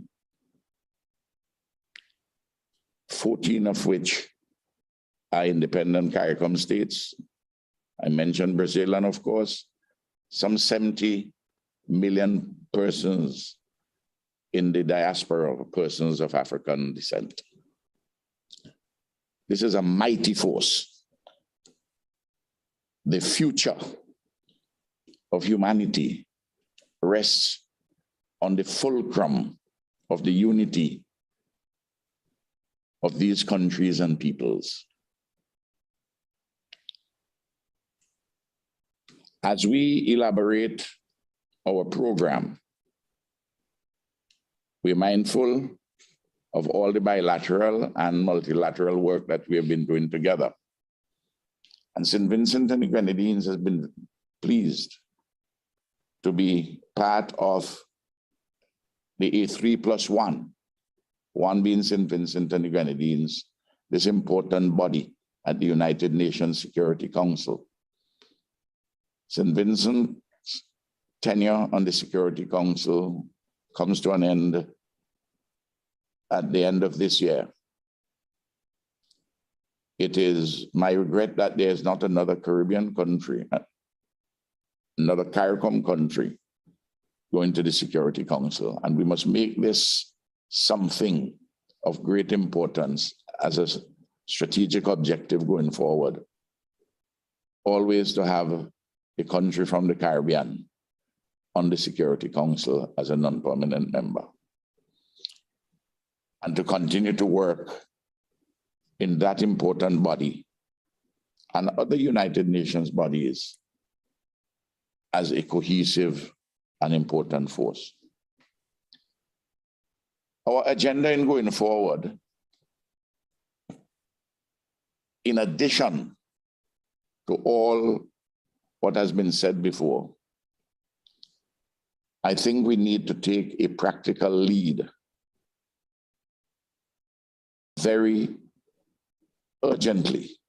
We have been doing so, but not with the degree of urgency and with the extent of the commitment that we ought to have. That Africa and the Caribbean and our diaspora, in communion with each other, must mount a strong push for reparations, for native genocide, and the enslavement of Africans, which genocide and enslavement were driven by European colonialism.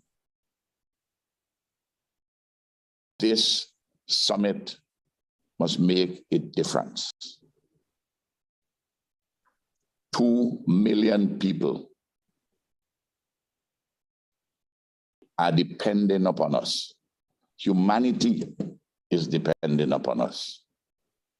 So, transitional institutional arrangement, a permanent Africa-CARICOM Commission to evolve into an Africa, Brazil, Caribbean Diaspora Commission. We can only speak here today about the Africa-CARICOM Commission, a permanent body within this broad forum, as Gaston Browne has outlined. This vision is something which I believe that all right-thinking people in Africa, the Caribbean, and indeed Latin America and the diaspora would support. I am overjoyed. I feel very privileged. After all the years, to be here at the first Africa-CARICOM Summit. The struggle continues. I'm obliged. Thank you very, very much, dear brother, for that powerful statement, evoking that strong Pan-African spirit that has been there and that we, as another generation, are now trying to recreate. Your Excellencies, ladies and gentlemen, we are now concluded with our second section, where we have heard from all our regional heads and keynote speakers. I think the message is clear that now more than ever, the historical and cultural ties of the African peoples across the world cannot be ignored. And really the onus is upon us as leaders to harness the desire and the will of all peoples of African descent to unite as one across continents and across oceans. Your Excellencies, we do have a few other heads of state who are participating, who have requested to make short statements. And at this juncture, I would like to open the floor to them before we hear from the heads of our regional organizations. So the floor is now open, and we have the President of the Republic of Guyana, and I give the floor over to him. Thank you very much, His Excellency Uhuru Kenyatta, Excellency Gaston Browne, Sheriff CARICOM, colleagues, excellencies. I'm honored and pleased to be participating in this dialogue this morning.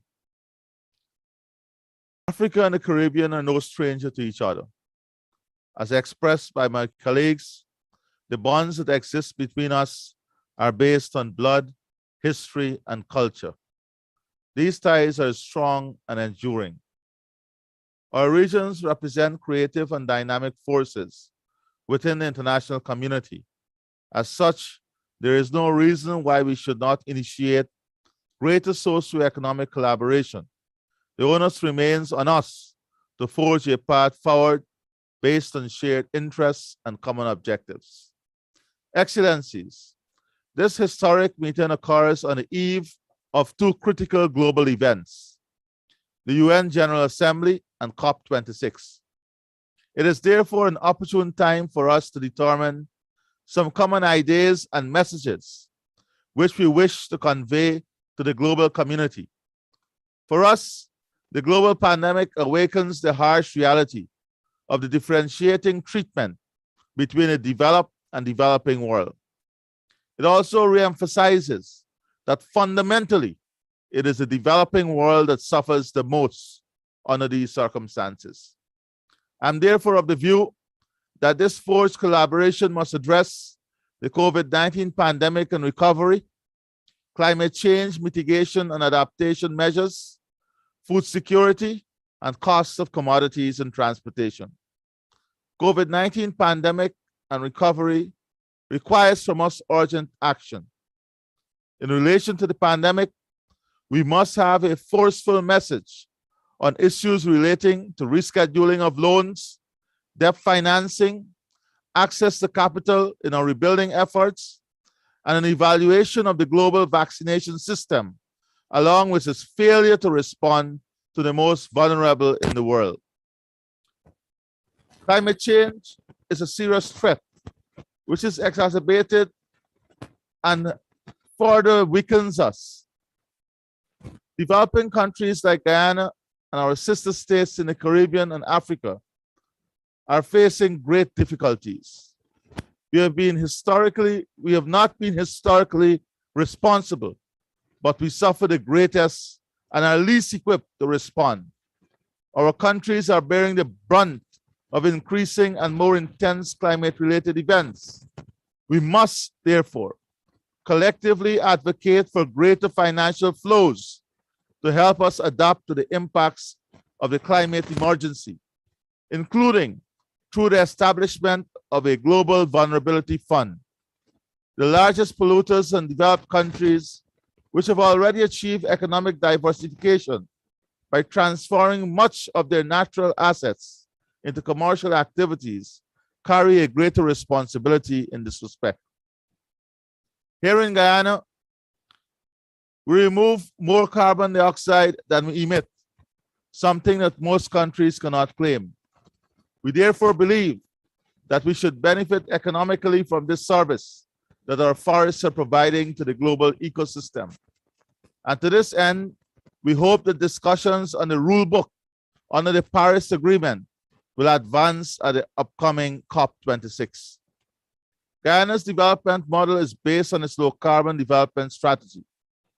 The strategic outcome of the LCDS is to find a pathway to prosperity and development that is non-polluting.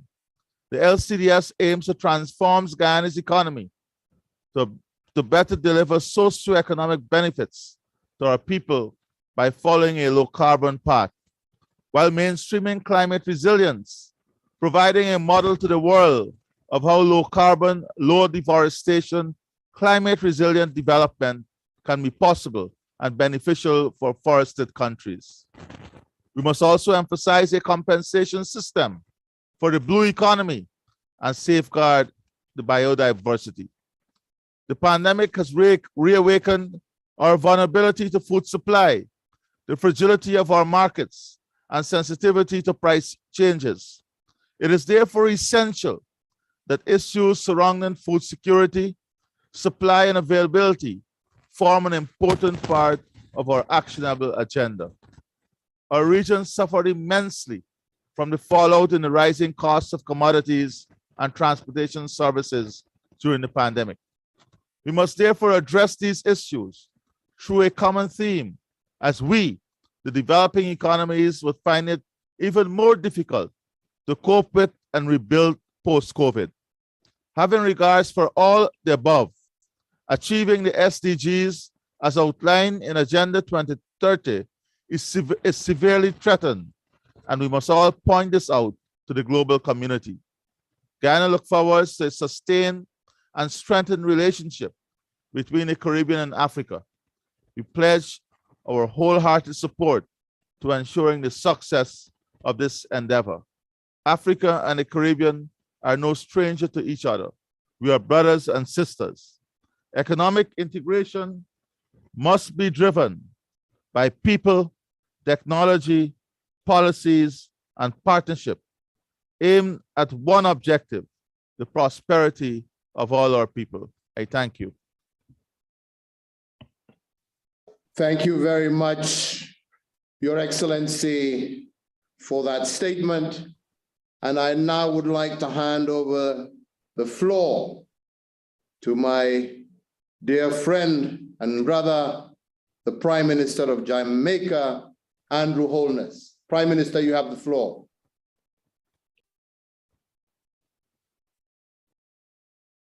Kenyatta, Excellencies, friends, good morning and good afternoon. I'm truly honored to address this historic inaugural Africa-CARICOM Summit, a timely dialogue which can only strengthen our fraternal bonds. The common historical experiences between Africa and the Caribbean have been enriched by cultural, economic, and political affinities. Potential untapped for centuries lies within our respective reaches as we not only develop national capacities, but engage opportunities for cooperation with each other and across continents and oceans. The challenges of the last year and a half have reinforced the possibilities and value of the Africa-CARICOM relationship. Most critically, Jamaica and the Caribbean region benefited greatly from the African Union's provision of access to COVID-19 vaccines and other critical medical supplies through the innovative AMSP, which has been a game changer for the continent and for us. The Africa Continental Free Trade Area is another, creating an enabling environment for the flow of investment and tourism. For Jamaica, there is potential in the agro, industry, and logistics sector. And Jamaican companies have already invested in Africa. Opportunities also exist for scientific research and collaboration, investment in healthcare, technological innovation and digitization, as well as in the creative economy. In relation to development financing, debt sustainability, and climate change, our cooperation within the OA, CPS, Commonwealth, UN, and WTO remains a strong foundation for deepening integration between us. We must also use all available platforms for securing meaningful outcomes from COP26. Prior to the pandemic, we were pleased to have the exchange of visits with African leaders, and we had planned for more. Jamaica was also pleased to receive the first non-stop flight from Lagos last December.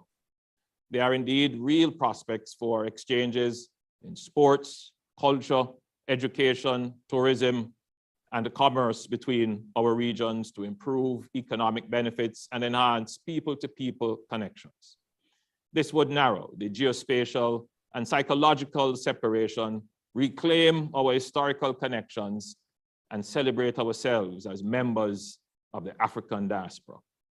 Colleagues, this summit is the fulfillment of the vision of Garvey, Mandela, Nkrumah, Nyerere, and other Pan-Africanists who spoke of the manifest potential and greatness to be achieved from unified engagement. Let us strive to fulfill their dreams and ours, to unleash the full potential of the African continent and the African diaspora in the CARICOM region.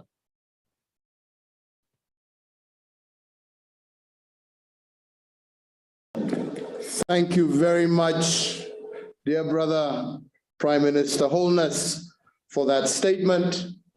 And I now would like to give the floor to our brother, President Emmerson Mnangagwa, President of Zimbabwe. Mr. President, you have the floor. Thank you very much, President of the Republic of Kenya, and the President in office of the Summit of the Organization of African, Caribbean, and Pacific States, and Chairperson of the Summit, Your Excellency Uhuru Kenyatta, heads of state and government, Your Excellencies, I feel honored to be part of this inaugural session of the African Caribbean Community Summit, which is an important dialogue platform for sharing experiences with regards to the realization of the development aspirations of our people. This session comes at a time when the world is grappling with the negative impacts of the COVID-19 pandemic, as well as various challenges brought about by climate change. This platform, therefore, entails that Africa and the Caribbean community must continue to strengthen partnerships, cooperation, and coordination towards developing mechanisms to rejuvenate and grow our economies. The need to harness our national and human resources to create opportunities and increase self-reliance for the benefit of our people equally remains critical. With regards to the contemporary realities, we must encourage rigorous debates around responsive strategies to deal with the COVID-19 pandemic and climate change adaptation, as well as the socioeconomic capabilities that can be harnessed to advance our collective aspirations. This summit also serves as a building block to enhance mutual and comprehensive South-to-South relations mooted under the Organization of African, Caribbean, and Pacific States. Through this noble initiative, we should redouble engagement efforts with global institutions for the development of inclusive models which will help accelerate the attainment of the Sustainable Development Goals by our respective countries. Finally, Your Excellencies, I wish to express Zimbabwe's commitment and support towards the Africa-Caribbean Community Cooperation and other forums which advance our shared aspirations as Africans. I thank you for your kind attention. Thank you. Thank you very much, Your Excellency, for those words. And I now give the floor to His Excellency, the Honorable Philip Pierre, Prime Minister of St. Lucia. Prime Minister, you have the floor. Thank you very much, Chairperson, Uhuru Kenyatta, colleague heads of state and government, Chairperson of the African Union Commission, Secretary General of CARICOM, distinguished guests. While we are separated across land and sea, we have so much in common, including a rich culture and diversity, and our people as a fundamental asset for progress and achievement. I announced on August 1st, 2021, in my inaugural annual Emancipation Day address, 4 days after assuming office, that my administration plans to take Caribbean's real African history to schools and to make Emancipation Day already a holiday, a major annual event on our national calendar. As I said then, we strongly believe that while slavery was abolished over a century ago, the mindset and racial attitudes that brought African people to the Caribbean and the Americas still linger. I assure that this historic first gathering of African Caribbean leaders, that under my watch, St. Lucians will have good reason to remember the struggles of our forefathers, while preserving and protecting the heritage they left us. And today is only the beginning, over 143 years later, but it's never too late to start. My administration also welcomes this ready platform for communication, cooperation, coordination between Africa and the Caribbean to share COVID-19 experiences and develop mechanisms to help reduce our common dependence on equal vaccine distribution. This is a stark living reminder of the inequalities of the system. Having to import 10 times more pharmaceuticals than we produce in the Caribbean, and our regional vaccination levels at only between 15 and 23%. We also support the recent initiative announced by PAO to create a platform to increase regional vaccine manufacturing production. Unfortunately, we also share particularly vulnerability to the ravages of climate change. This means that inevitably, we are all invested in securing sustained global action to arrest and reverse this scourge. In this regard, close cooperation between small and developing states, African countries, and other developing states was instrumental in securing the 2015 Paris Agreement and the 1.5 target for global temperature increase. In light of the climate emergency, the pursuit of a green recovery from the COVID-19 pandemic, and the critical decisions to be made at the 26th Conference of Parties to the United Nations Framework Convention on Climate Change, COP26, is essential that the flame of collaboration kindled in Paris be fanned vigorously in Glasgow in November of this year, in order to ensure that the international community and in particular, industrialized nations, manifest a level of climate ambition that will secure the safety of the planet and the survival of our countries. Our countries must also continue to work under the banner of non-Annex 1 developing countries in the negotiating group of 77 and China. Thus far, we have collaborated and strengthened our voices, having common positions on such fundamental issues as finance adaptation, loss, and damage. In the area of finance, it is imperative that we speak with one voice under the operating entities or the financial mechanism. Division simply retards progress for both our regions, something we can ill afford in a process where we can only move forward with consensus. Our regions must also maximize possibilities for collaboration outside of international arrangements, exploring areas such as technology, capacity building, research exchanges, and formal education opportunities. There is so much that we can learn from each other. Already within the climate change context, the African Union's Agenda 2063 is consonant with CARICOM's agenda as you prioritize environmentally sustainable and climate resilient economies and communities. We are aware that you have committed to act with a sense of urgency on climate change and the environment, to focus on climate technology, women and youth, sustainable forest management, and climate resilient agriculture, among others. As we forge ahead, the Caribbean community looks forward to deeper and more meaningful connections with the continent of Africa, working together in achieving the developmental aspirations of our nations and our people. I thank you, Mr. President. Thank you very much, Prime Minister. And I now give the floor to His Excellency, the Honorable Roosevelt Skerrit, Prime Minister of Dominica. Prime Minister, you have the floor. Thank you very much, Chairman. I want to thank you and to recognize heads of state and government colleagues, friends all. I want to associate myself with all of the exceptional recommendations that have been made in forging ahead our close collaboration and contact. This is an opportunity we've been yearning for a very long time.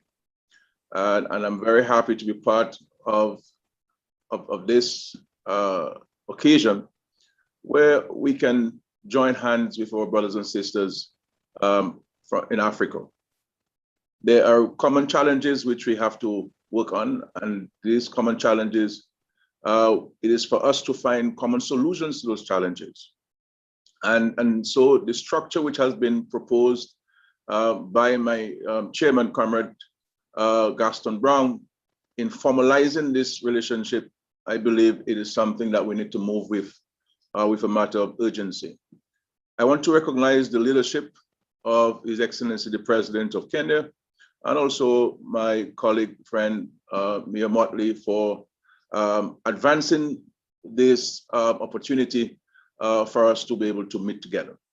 Dominica stands ready to play its part in a meaningful and tangible way in advancing this effort of greater collaboration between our nations. And I can say to you, Excellency, that here in the Caribbean, there is great excitement and anticipation for stronger ties, stronger collaboration, and increased contact between our peoples and among our peoples. So I really want to place on record my full support for this inaugural summit, and to urge that we move with speed with putting the infrastructure in place to allow this to be an annual event, not only of heads of government and heads of state, but for there to be this contact among our people, that our African brothers and sisters can visit us in the Caribbean, and of course we from the Caribbean can reciprocate that particular action. So I pray, God, that we will be successful in our efforts because our people are looking for us to provide that leadership. Our people are looking for us to advance this collaborative effort because they are convinced that we must find common solutions to our common challenges. We cannot look to others to do it. We have to do it for ourselves and by ourselves. Thank you, Your Excellency. Thank you very much, Prime Minister. And I now give the floor to His Excellency Dr. Philip Mpango, Vice President of the United Republic of Tanzania. Vice President, you have the floor. Excellencies, distinguished participants, ladies and gentlemen, I wish to begin by commending our host and dear brother, His Excellency Uhuru Kenyatta, the President of the Republic of Kenya, for conceptualizing and crystallizing the idea of having this important Africa-CARICOM summit. Allow me also to convey sincere apologies from Her Excellency Samia Suluhu Hassan, President of the United Republic of Tanzania, who wished to be part of this historic event, but due to other equally important national commitments, she had to delegate the tasks to me, and I feel honored for the opportunity. Excellencies, the drive to promote stronger ties between Africa and CARICOM is underpinned by the fact that we share a common descent and desire to achieve faster, sustainable development and prosperity for our people, as well as respectable voice in shaping the conduct of global affairs for the benefit of all mankind.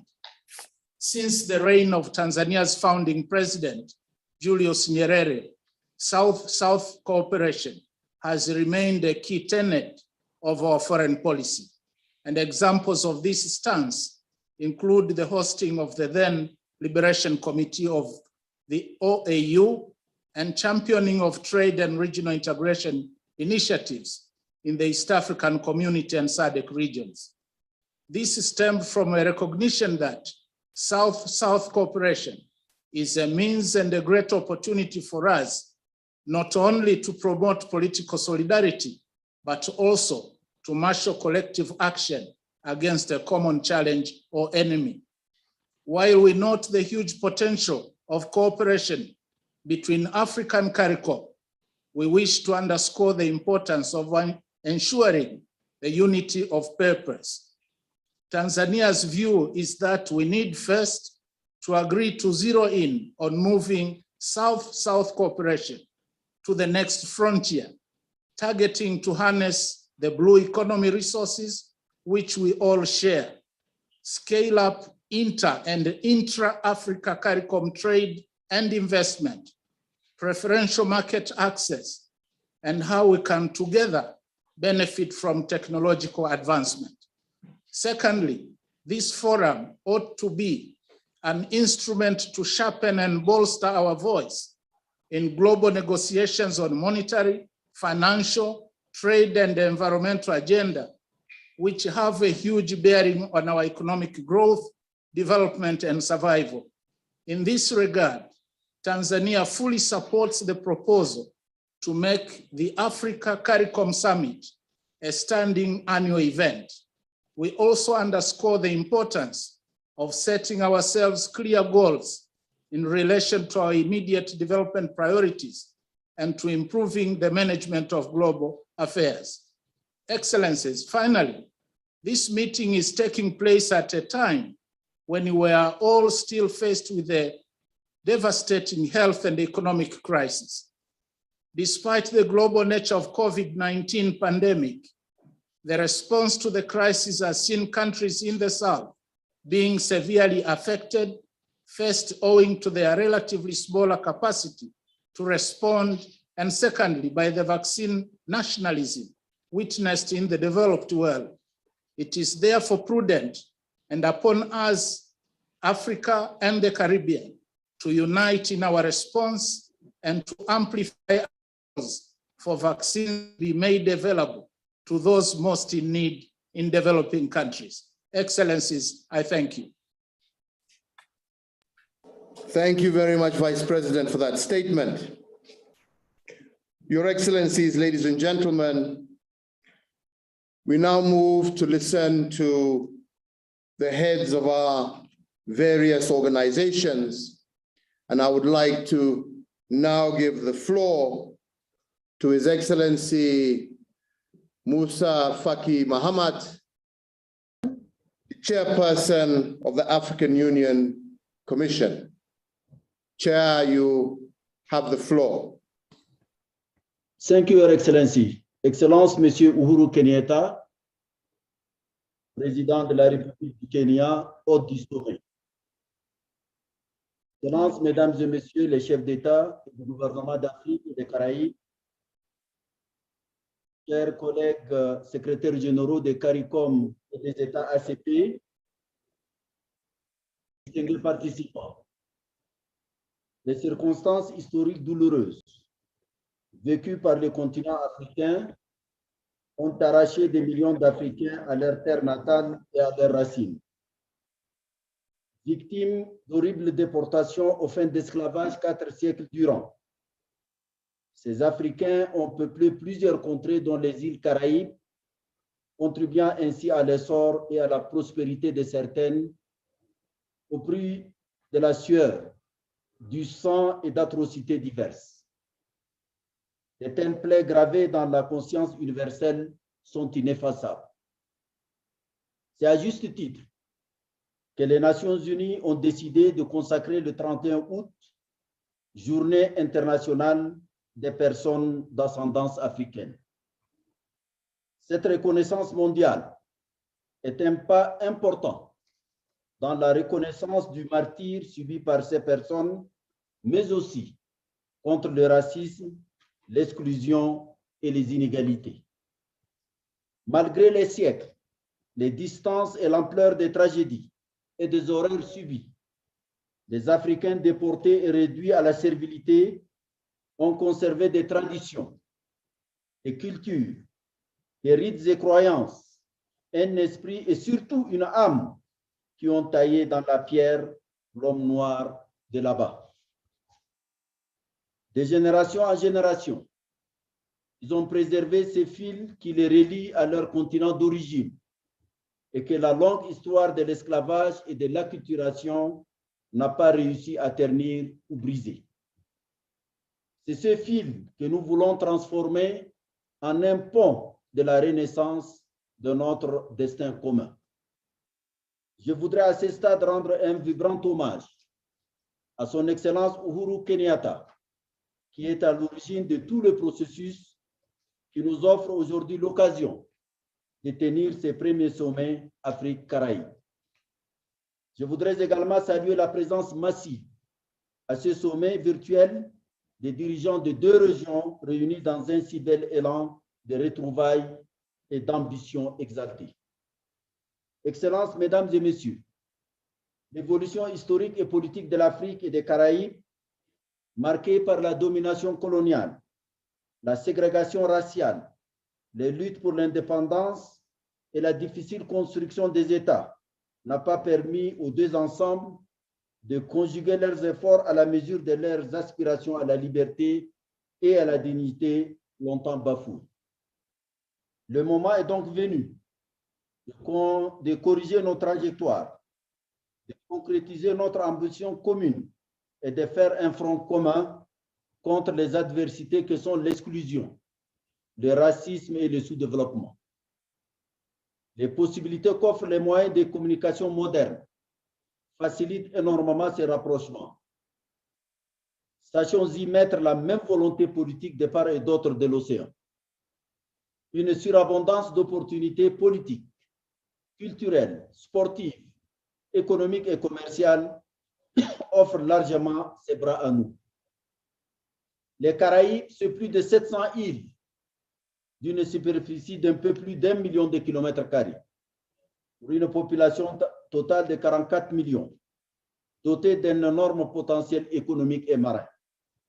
En face, il y a l'Afrique, avec ses 30 millions de kilomètres carrés, son 1,2 milliard d'habitants, un immense réservoir de matières premières inégalé sur la planète. L'histoire commune et les affinités culturelles devraient faciliter les apports mutuels où chacun apporte à l'autre de vrais trésors de toute nature.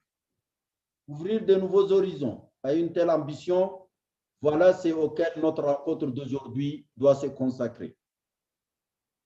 Les textes fondateurs de l'Union africaine, jette les bases politiques et juridiques de ces désirs ardents. C'est ainsi qu'elle indique clairement, comme un des objectifs fixés dans sa charte constitutive, et je cite, la participation effective des Africains de la diaspora à la construction de l'Union africaine. La considération de la diaspora comme la 6e région de l'Union africaine traduit avec éloquence cette philosophie. Aujourd'hui, constituons le même groupe au Conseil de sécurité des Nations Unies.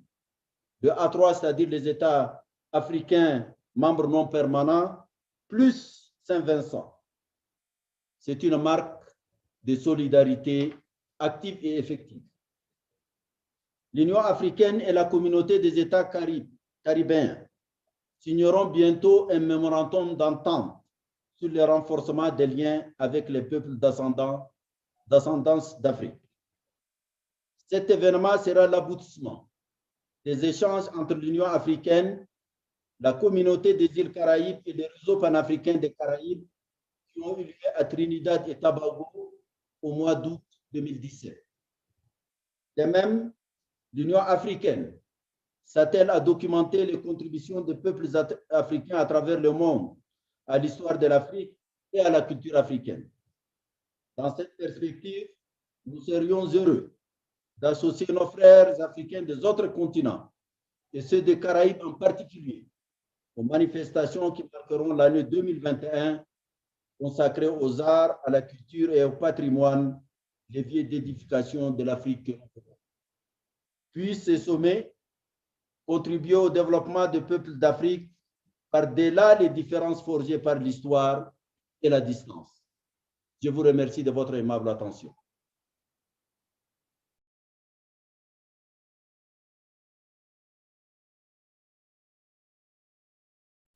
Thank you very much, Chairperson, and let me say that your words and statement are very reassuring to us. As we move forward the process that we have started today, and I believe that that process is in very good hands, as we all work together to put in place the structures that will strengthen this African-Caribbean partnership that we have initiated today. I also wish to thank you, Chair, for the crucial role you and the Commission have played since we initiated the process of having this summit, and to say that we are truly grateful for the role that you and your staff at Addis Ababa have done to bring us this far. I now wish to give the floor to Dr. Carla Barnett, Secretary General of CARICOM, to make her remarks.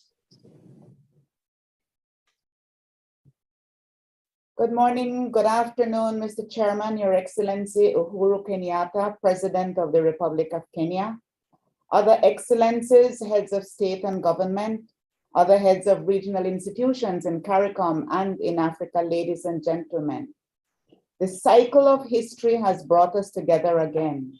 Centuries after enforced separation, we gather around this virtual table to foster a new relationship between our regions, one that is freely entered into. We have had our moments of acting together to protect and advance our mutual interests, but today we are committing to forge a new and more permanent alliance that has the potential to open new vistas of collaboration and cooperation. Key to our future relationship is the strengthening of institutional links. Over the years, we at the CARICOM Secretariat have had the pleasure of interacting with the Secretariats of Integration Movements in Africa. Representatives of the African Union Commission, the Southern African Development Community, and the Economic Community of West African States have all been welcomed to our Guyana headquarters. There have been reciprocal visits to the Southern African Development Community. These exchanges began in 1997, have continued periodically, and are aimed at exploring and exchanging ideas on the processes of regional cooperation and the systems and procedures of operations. Countries of the Caribbean community and Africa have always been at the forefront of initiatives aimed at developing countries working closer together. We were both at the heart of the conception and formation of the non-aligned movement, and similarly, what is now the Organization of African, Caribbean, and Pacific States. What we have not done is use those links to create lasting mechanisms which would bring together the strengths of our two regions to elicit results to the benefit of our countries and our peoples. The recent experiences with respect to the acquisition and distribution of vaccines to stop the spread of a global pandemic must serve as an impetus to drive this relationship forward. I take this opportunity to thank the African Union for its generosity and solidarity in including the Caribbean community in the African Medical Supplies Platform, which has provided significant amounts of vaccines to our member states. The imperatives that we both face more starkly than others with the phenomenon of climate change must also drive us towards ever closer unity of purpose and action. The sharing of skills and information between our scientific communities and our institutions established to combat this existential threat should be encouraged. Indeed, in 2018, at the high-level discussions between the CARICOM Secretariat and the African Union Commission, both sides agreed on the need for greater collaboration on matters of mutual interest in the international arena, such as climate change. The recent scientific reports spell out dire predictions for both our regions, given the continuing rise in global warming as it approaches 1.5 degrees above pre-industrial levels at a rate much faster than previously acknowledged. That matter of mutual interest is one that must unite us at the COP26 in the United Kingdom later this year. Chair, this new relationship must also extend to increasing trade and investment between Africa and CARICOM. Preliminary figures for 2020 indicate total trade at approximately 29 million US, a drop of 10 million from 2018. While the economic impact of the COVID-19 pandemic can explain this, as we seek to rebuild our economies, the private sector on both sides must become alive to the opportunities to expand investment and trade in both regions with the requisite policy support from the public sector. It is one of the areas in which our mutual membership in organizations, such as the Organization of African, Caribbean, and Pacific States, can be leveraged to our benefit. Let us demonstrate that South-South cooperation can be an instrument that leads to furthering the development of nations. Let the evils of the past that separated us be turned into the good fortunes of our future. Let the potential of this relationship be realized into the reality of a better life for the peoples of the Caribbean community and of Africa. Thank you very much, Mr. Chairman. Thank you very much, Secretary General Barnett, for your statement. And indeed, I see a very bright and fruitful future for African and Caribbean partnership from your statement. And I also would like to thank you for your contribution, together with that of the chairperson of the African Union, towards making this day a reality. And I take this opportunity to also wish you every success as you execute your new duties. Thank you very much. I would now like to give the floor to the Special Envoy for the African Union on COVID-19, Mr. Strife Masiyiwa, who played a very critical role in developing the medical supplies platform that we are now currently sharing together. Strife, you have the floor. Thank you very much, Your Excellency, for this opportunity to address this unique and important summit. Your Excellency, I will be brief. You asked me a few months ago to direct our energy towards our partnership with the CARICOM countries. And my mission is simply to give you a quick update on where we are with respect to delivery of vaccines.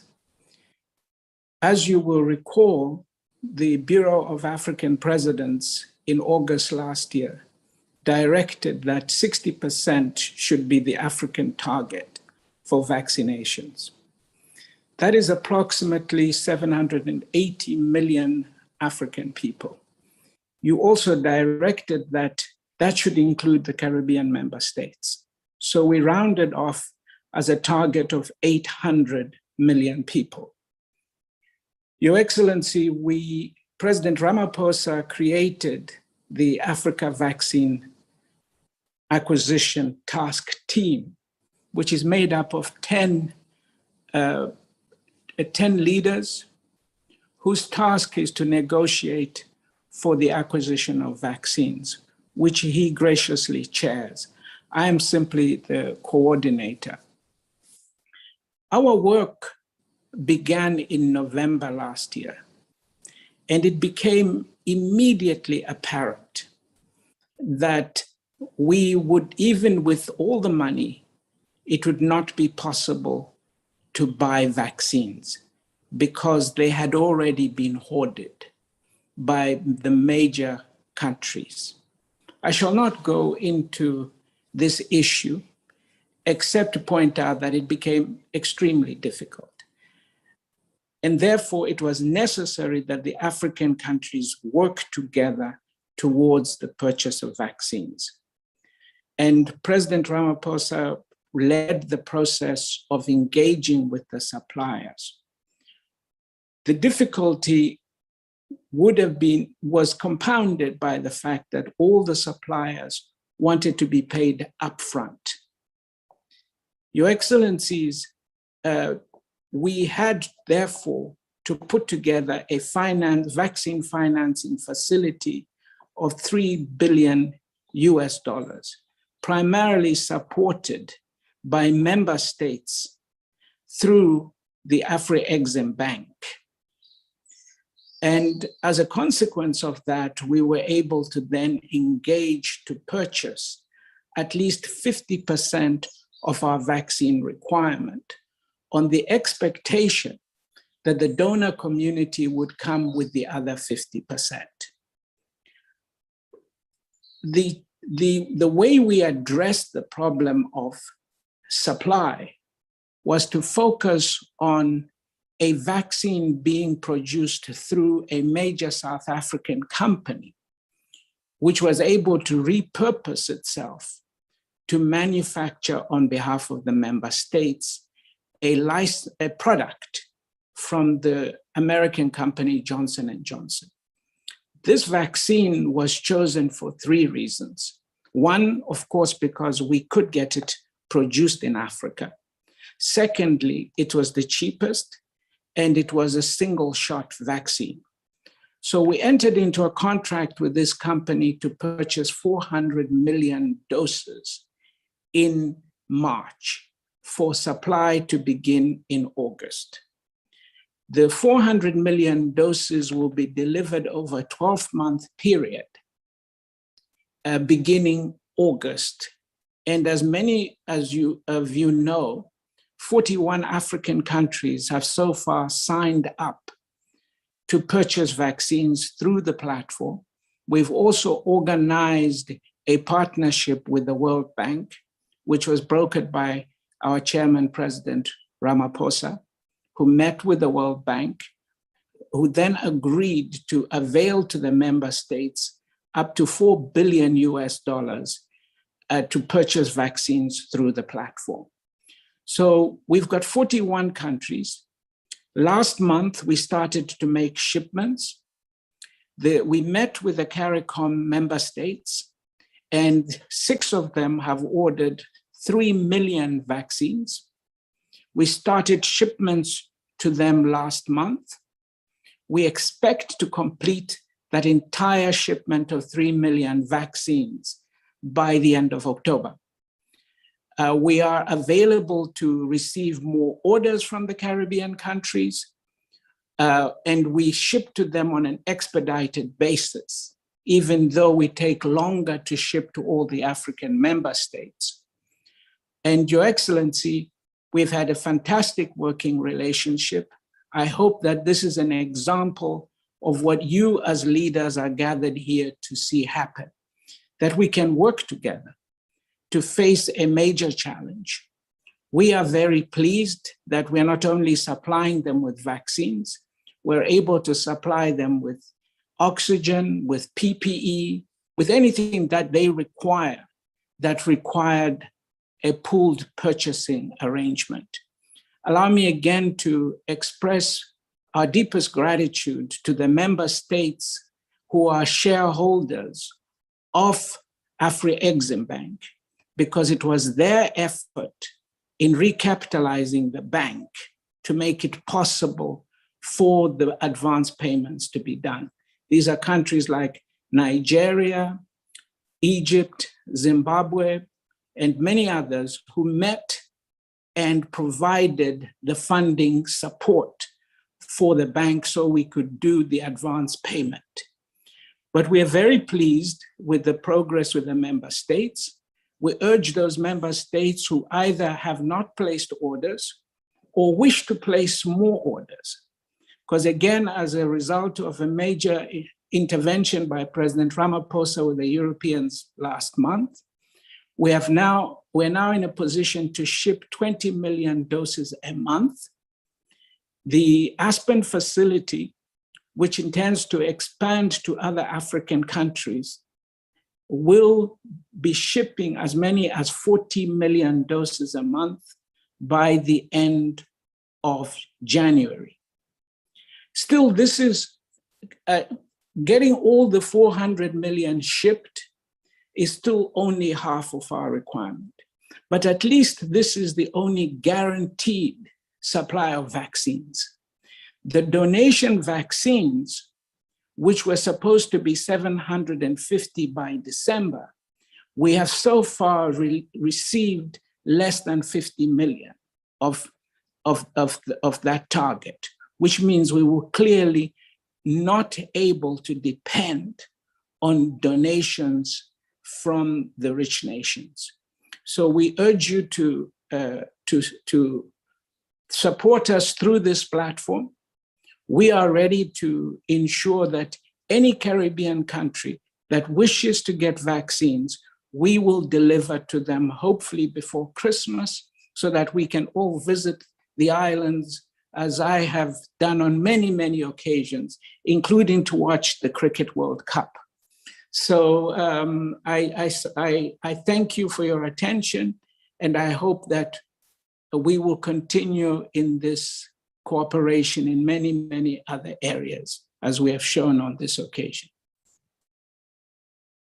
Thank you very much, Strife, and once again, congratulations for everything that you are doing, and please just keep doing it. I'd now like to give the floor to His Excellency Dr. George Pinto Chikoti, who is the Secretary General of the Organization of African, Caribbean, and Pacific States. Your Excellency, you have the floor.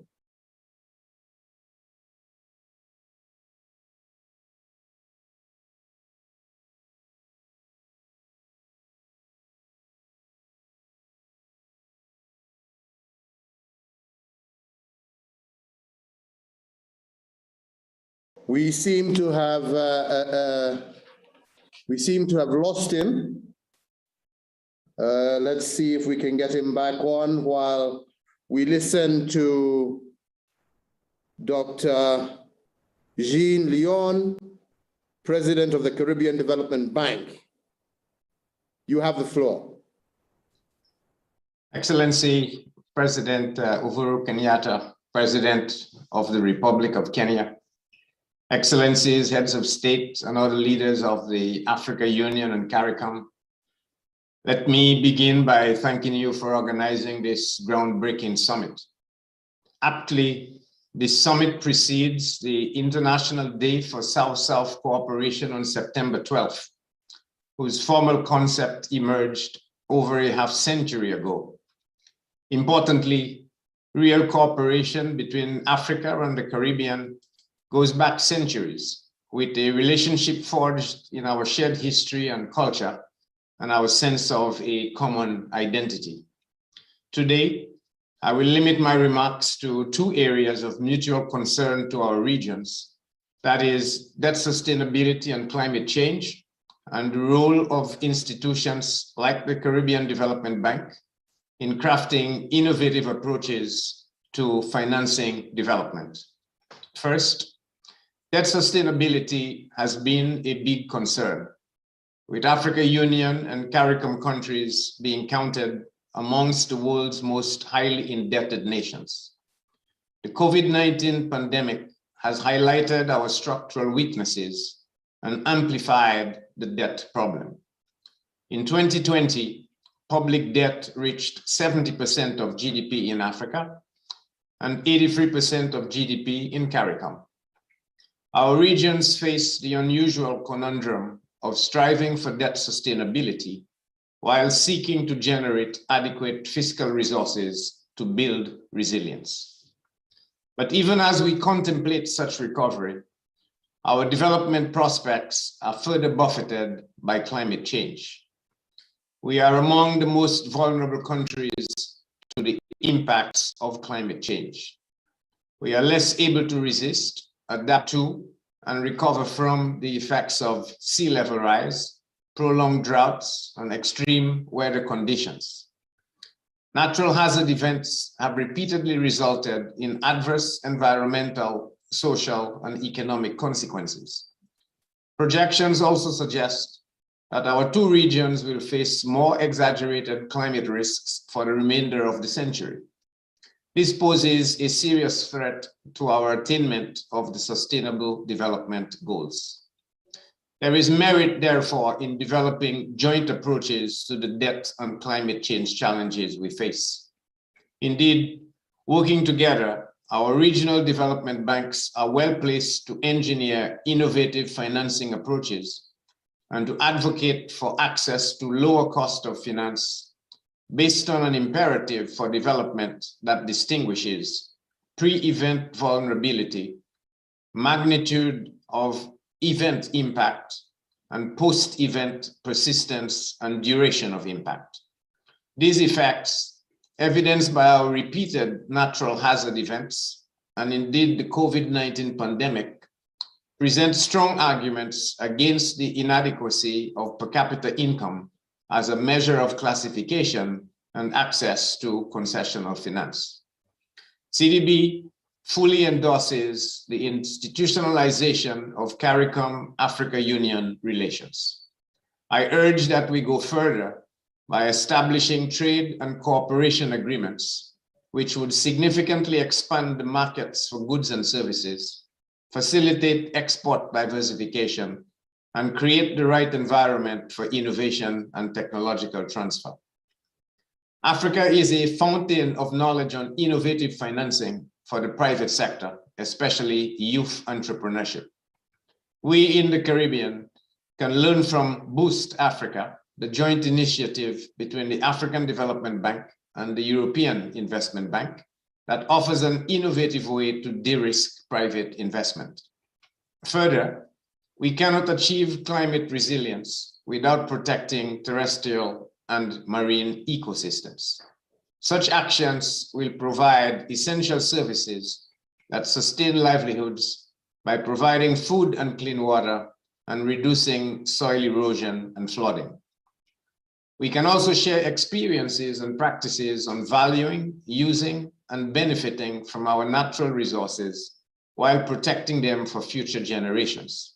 Jointly, we should support and advocate for increased concessional finance for investments in nature-protecting solutions.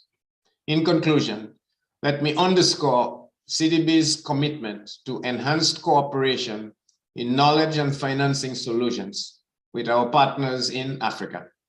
This summit offers an ideal opportunity to harness our combined and untapped potential and to begin to look forward to the meaningful transformation of our two regions. I thank you, Your Excellency. Thank you very much, Dr. Leon. We will now hear from His Excellency Patrick Rajoelina, Foreign Minister of the Republic of Madagascar. Foreign Minister, you have the floor.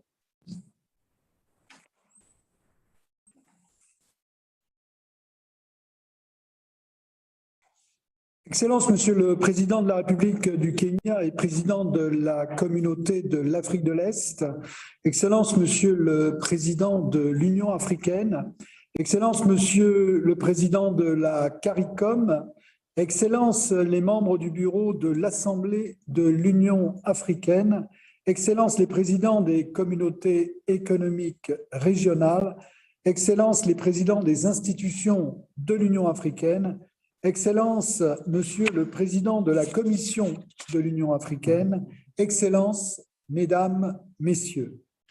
Tout d'abord, permettez-moi de présenter les excuses de Son Excellence, Monsieur André Rajoelina, Président de la République de Madagascar et Président en exercice du COMESA, pour son impossibilité de participer aujourd'hui à cette réunion. En effet, il a eu des événements, il n'a pas pu se libérer de ses engagements antérieurs. Excusez-moi.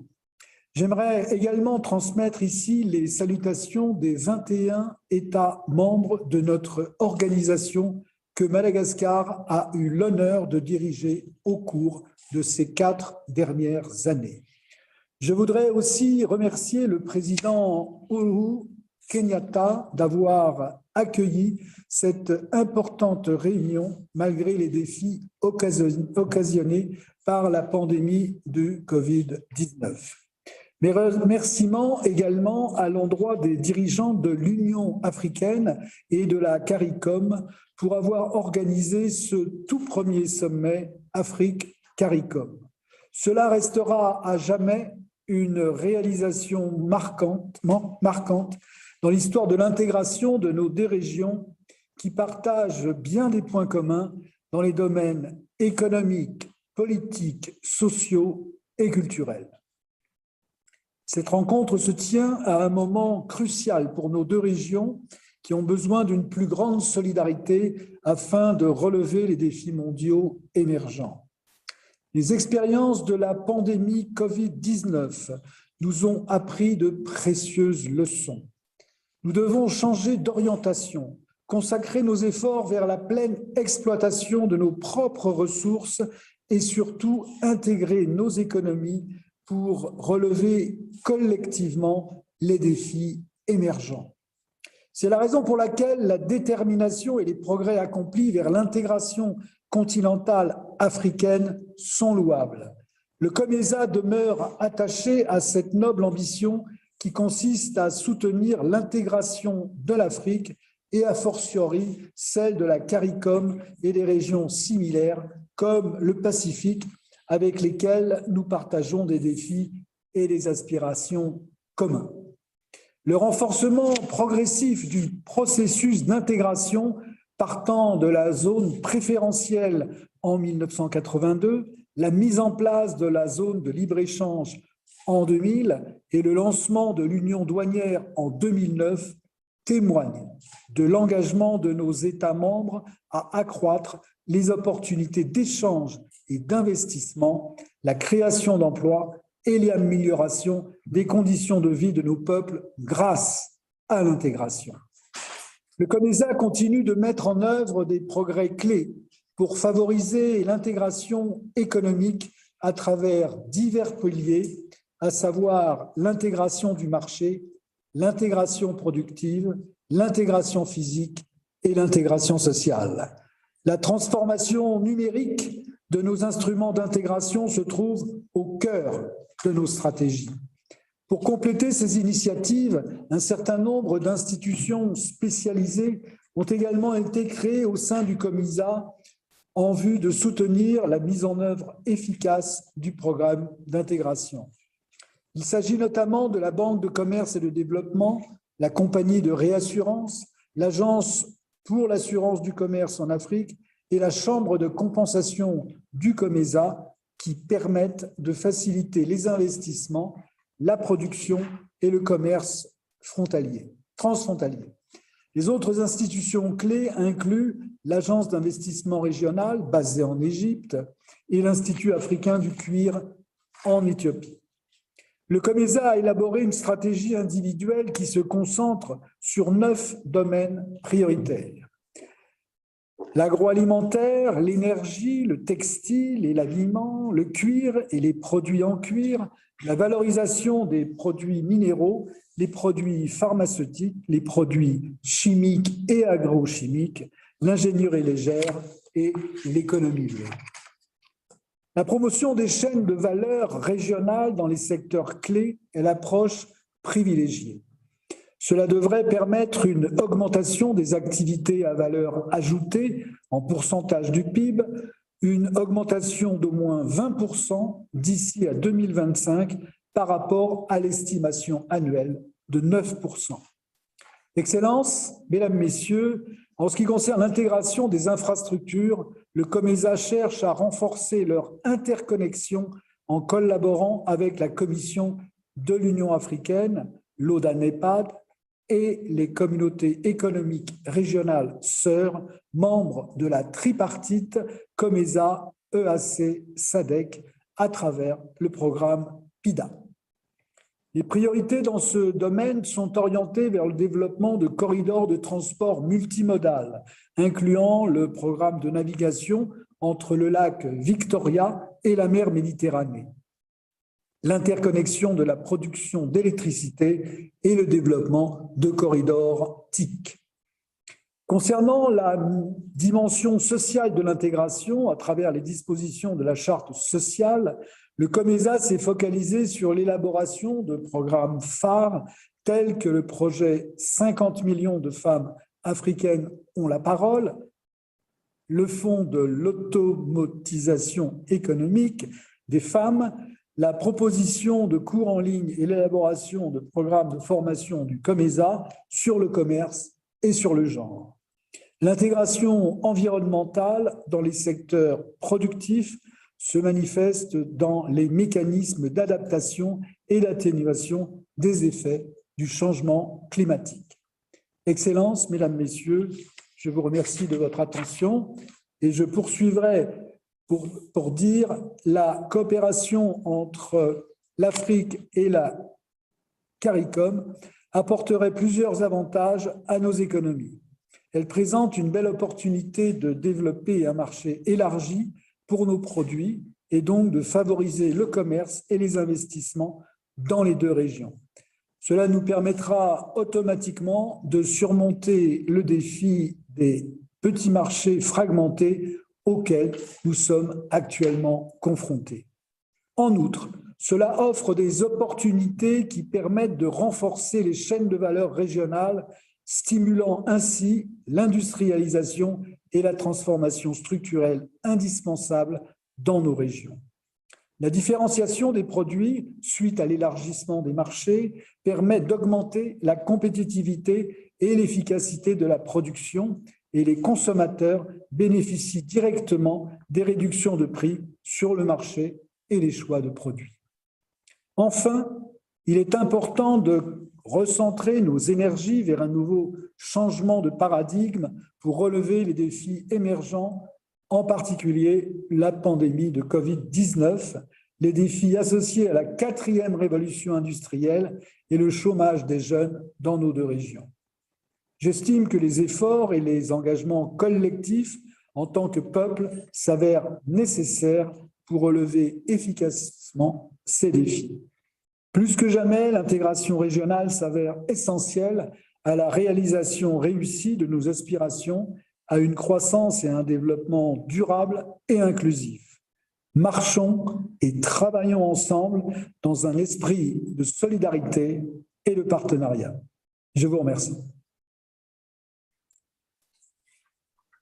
Thank you very much, Foreign Minister. Well, Excellencies, ladies and gentlemen, because of the constraints of time, we will now hear from our last speaker, and that is the Secretary General of the Organization of African, Caribbean, and Pacific States, Dr. Chikoti. You now have the floor. Thank you, sir. Your Excellency, Mr. Uhuru Muigai Kenyatta, President of the Republic of Kenya and current President of the OACPS Summit, the Honorable Gaston Browne, Prime Minister of Antigua and Barbuda and Chair of the Caribbean Community, Excellencies, African and Caribbean Heads of State and Government in attendance, Your Excellency, the African Union Commission President, distinguished participants, ladies and gentlemen, I wish to congratulate His Excellency Mr. Uhuru Kenyatta, President of the Republic of Kenya and current President of the OACPS Summit, for having convened this historic summit, which brings together members of two of the three main regions of the African and Caribbean Pacific states. Excellencies, today, no country is secure if all countries are not secure. It is only when we act together and in unison that we will achieve our goals, including the sustainable and inclusive development of our countries and peoples. Together, we are stronger. Our unity is the vector to attain the sustainable development goals and implement the Paris Agreement on climate change. Our historical linkages and the increasing importance of the diaspora in the development of our countries are at the heart of this summit. We are committed to promoting and facilitating together integration and deeper relations among the regions of the African, Caribbean, and Pacific states. Mr. President, this summit is testimony to your commitment to our regions, the OACPS, and the wider global community to make tangible contribution to a better, fairer, and more equitable world. As they seek to become part of the global economy, our countries face several obstacles, particularly their size in economic terms, structural weaknesses, the insufficient diversification of their economies, and poor integration with respect to physical infrastructure, to name but a few. In this context, regional and transcontinental integration and cooperation make it possible to overcome these challenges by increasing the competitiveness of our economies through economics of scale, improved access to technology, sharing knowledge and good practices, and pooling of resources. We must work together to create enabling conditions for including everyone, especially women and young people, in our sustainable development and global economic inclusion strategies. Today, let me pay special tribute to the AU and CARICOM for the progress they have made in deepening regional integration, respectively through the African Continental Trade Area and the Caribbean Single Market and Economy. Coming together at this summit to formalize their relationship is a commitment to further enhance the linkages among both peoples and jointly address challenges and opportunities. I am convinced that South and triangular cooperation, consistent with the OACP's vision of creating a free trade area encompassing the African, Caribbean, and Pacific regions, would bring advantages to citizens of these regions. Excellencies, the COVID-19 pandemic has unfortunately reminded us that we are living at a time marked by fundamental changes and often unpredictable challenges. Their complexities and scope are severely testing our ability to both anticipate and respond adequately. Multilateralism is the appropriate, if not the only framework for effectively meeting global challenges, such as threats to peace and security, the fight against terrorism, violent extremism, organized crime, pandemics, and the ongoing crisis of climate change and biodiversity loss. The OACPS is committed to strengthening and promoting multilateralism to enhance the influence of its members on the international scene and defend their interests while respecting the principles of subsidiarity, complementarity, proportionality, and value addition.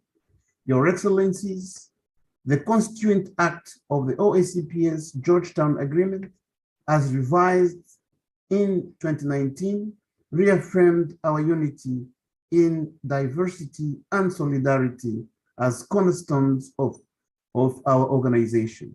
As an international organization, we cannot overstate the importance of regional cooperation. To this end, the full operationalization of the provisions of the Georgetown Agreement, and in particular the OACPS Interregional Organizations Coordination Committee, would ensure greater collaboration and coordination among the various regional organizations of the OACPS. The new OACPS EU Partnership Agreement, which includes 3 action-oriented regional protocols, compels us to strengthen and expand our interregional relationships. In conclusion, the OACPS is committed to support the African Union-CARICOM relationship and contribute towards enhanced unity across continents and oceans. I thank you, Your Excellencies. Thank you very much, Secretary General, for those comments.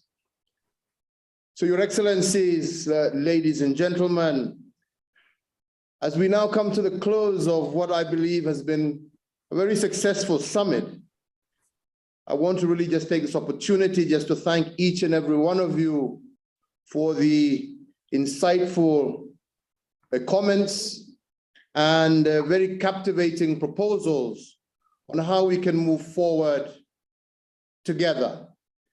Before I try and wrap up, I'd like to invite our Cabinet Secretary for Foreign Affairs, Dr. Rachel Omamo, or Ambassador Rachel Omamo, to present the highlights of the key outcomes of today's summit. Ambassador Omamo, please, the floor is yours. Thank you.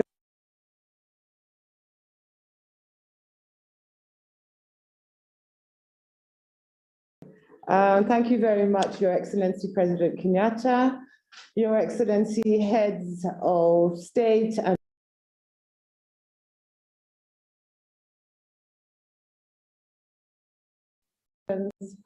colleague ministers.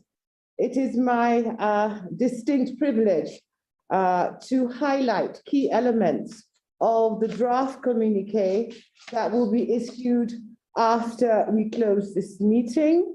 It will be circulated to all of you for your approval, but we thought it was important for you to note some of the key components of it to ensure that we were able to capture the spirit and the power of this important summit. The communiqué will start by noting that heads of state and governments of member states of the African Union and the Caribbean Community, CARICOM, met virtually for the inaugural Africa-CARICOM Summit, hosted by His Excellency Uhuru Kenyatta, President of the Republic of Kenya, on the 7th of September 2021 under the theme Unity Across Continents and Oceans, Opportunities for Deepening Integration. The objective of this historical summit was to reaffirm the bonds of ancestry and friendship between Africa and CARICOM, and to build a foundation for lasting engagements and partnerships between the two regions for a collective future. Key components of the communique are as follows.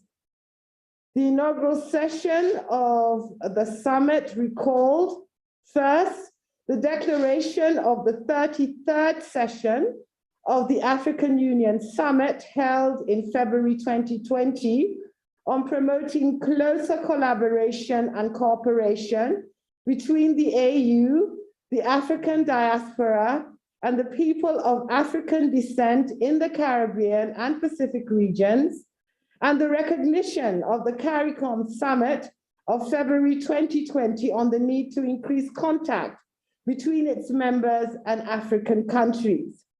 Secondly, expressed its concern regarding the rapid mutation and spread of COVID-19 and the impact that it has had on our societies and our health infrastructure. It was noted that countries of Africa and the Caribbean had faced enormous challenges in mitigating the impact of the pandemic.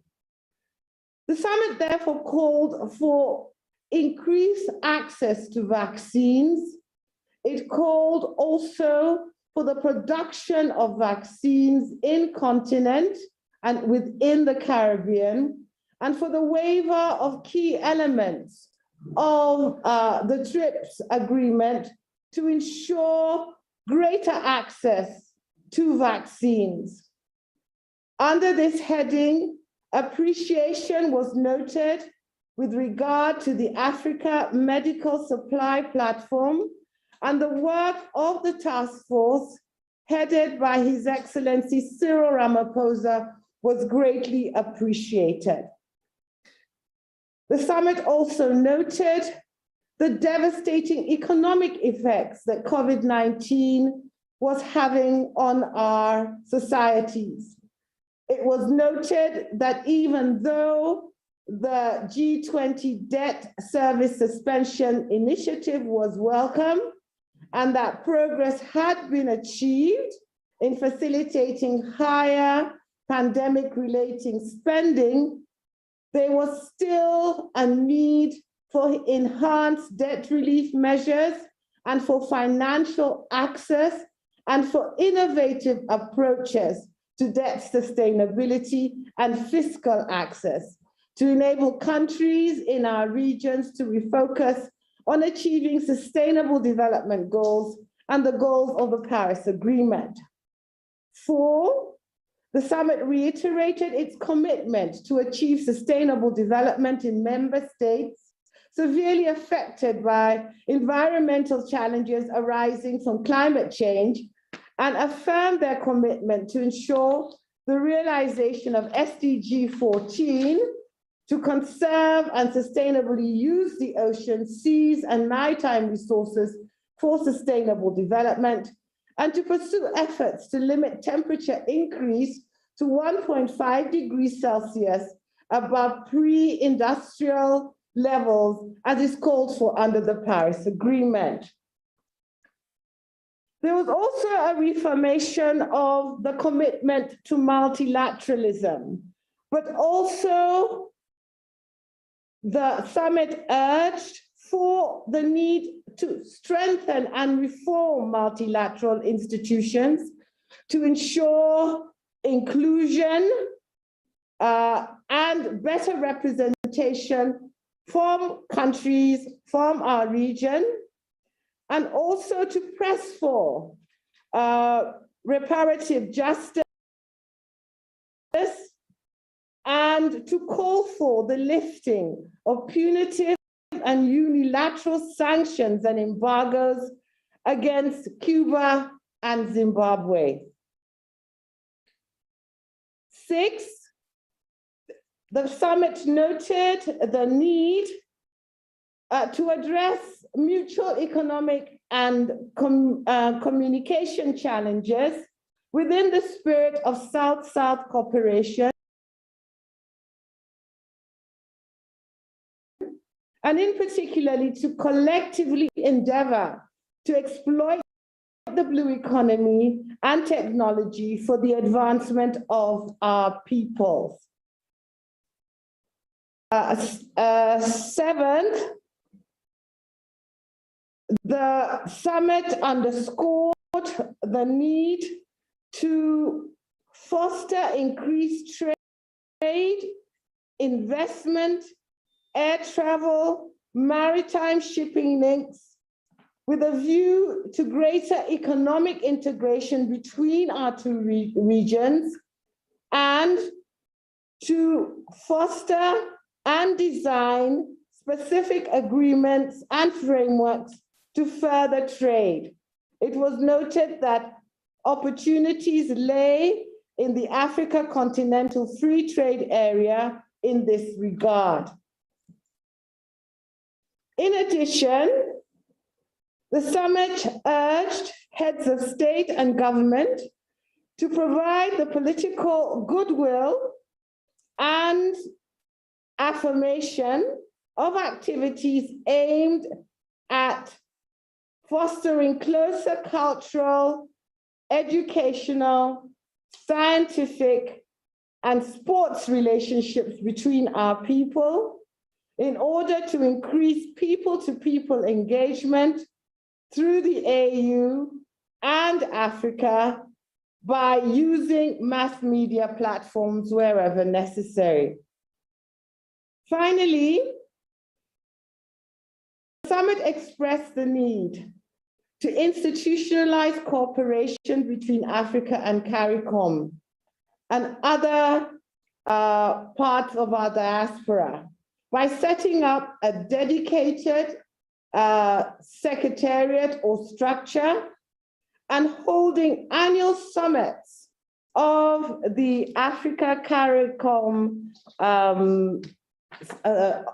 for Africa and the CARICOM on the 7th of September every year, and called on member states to support this initiative.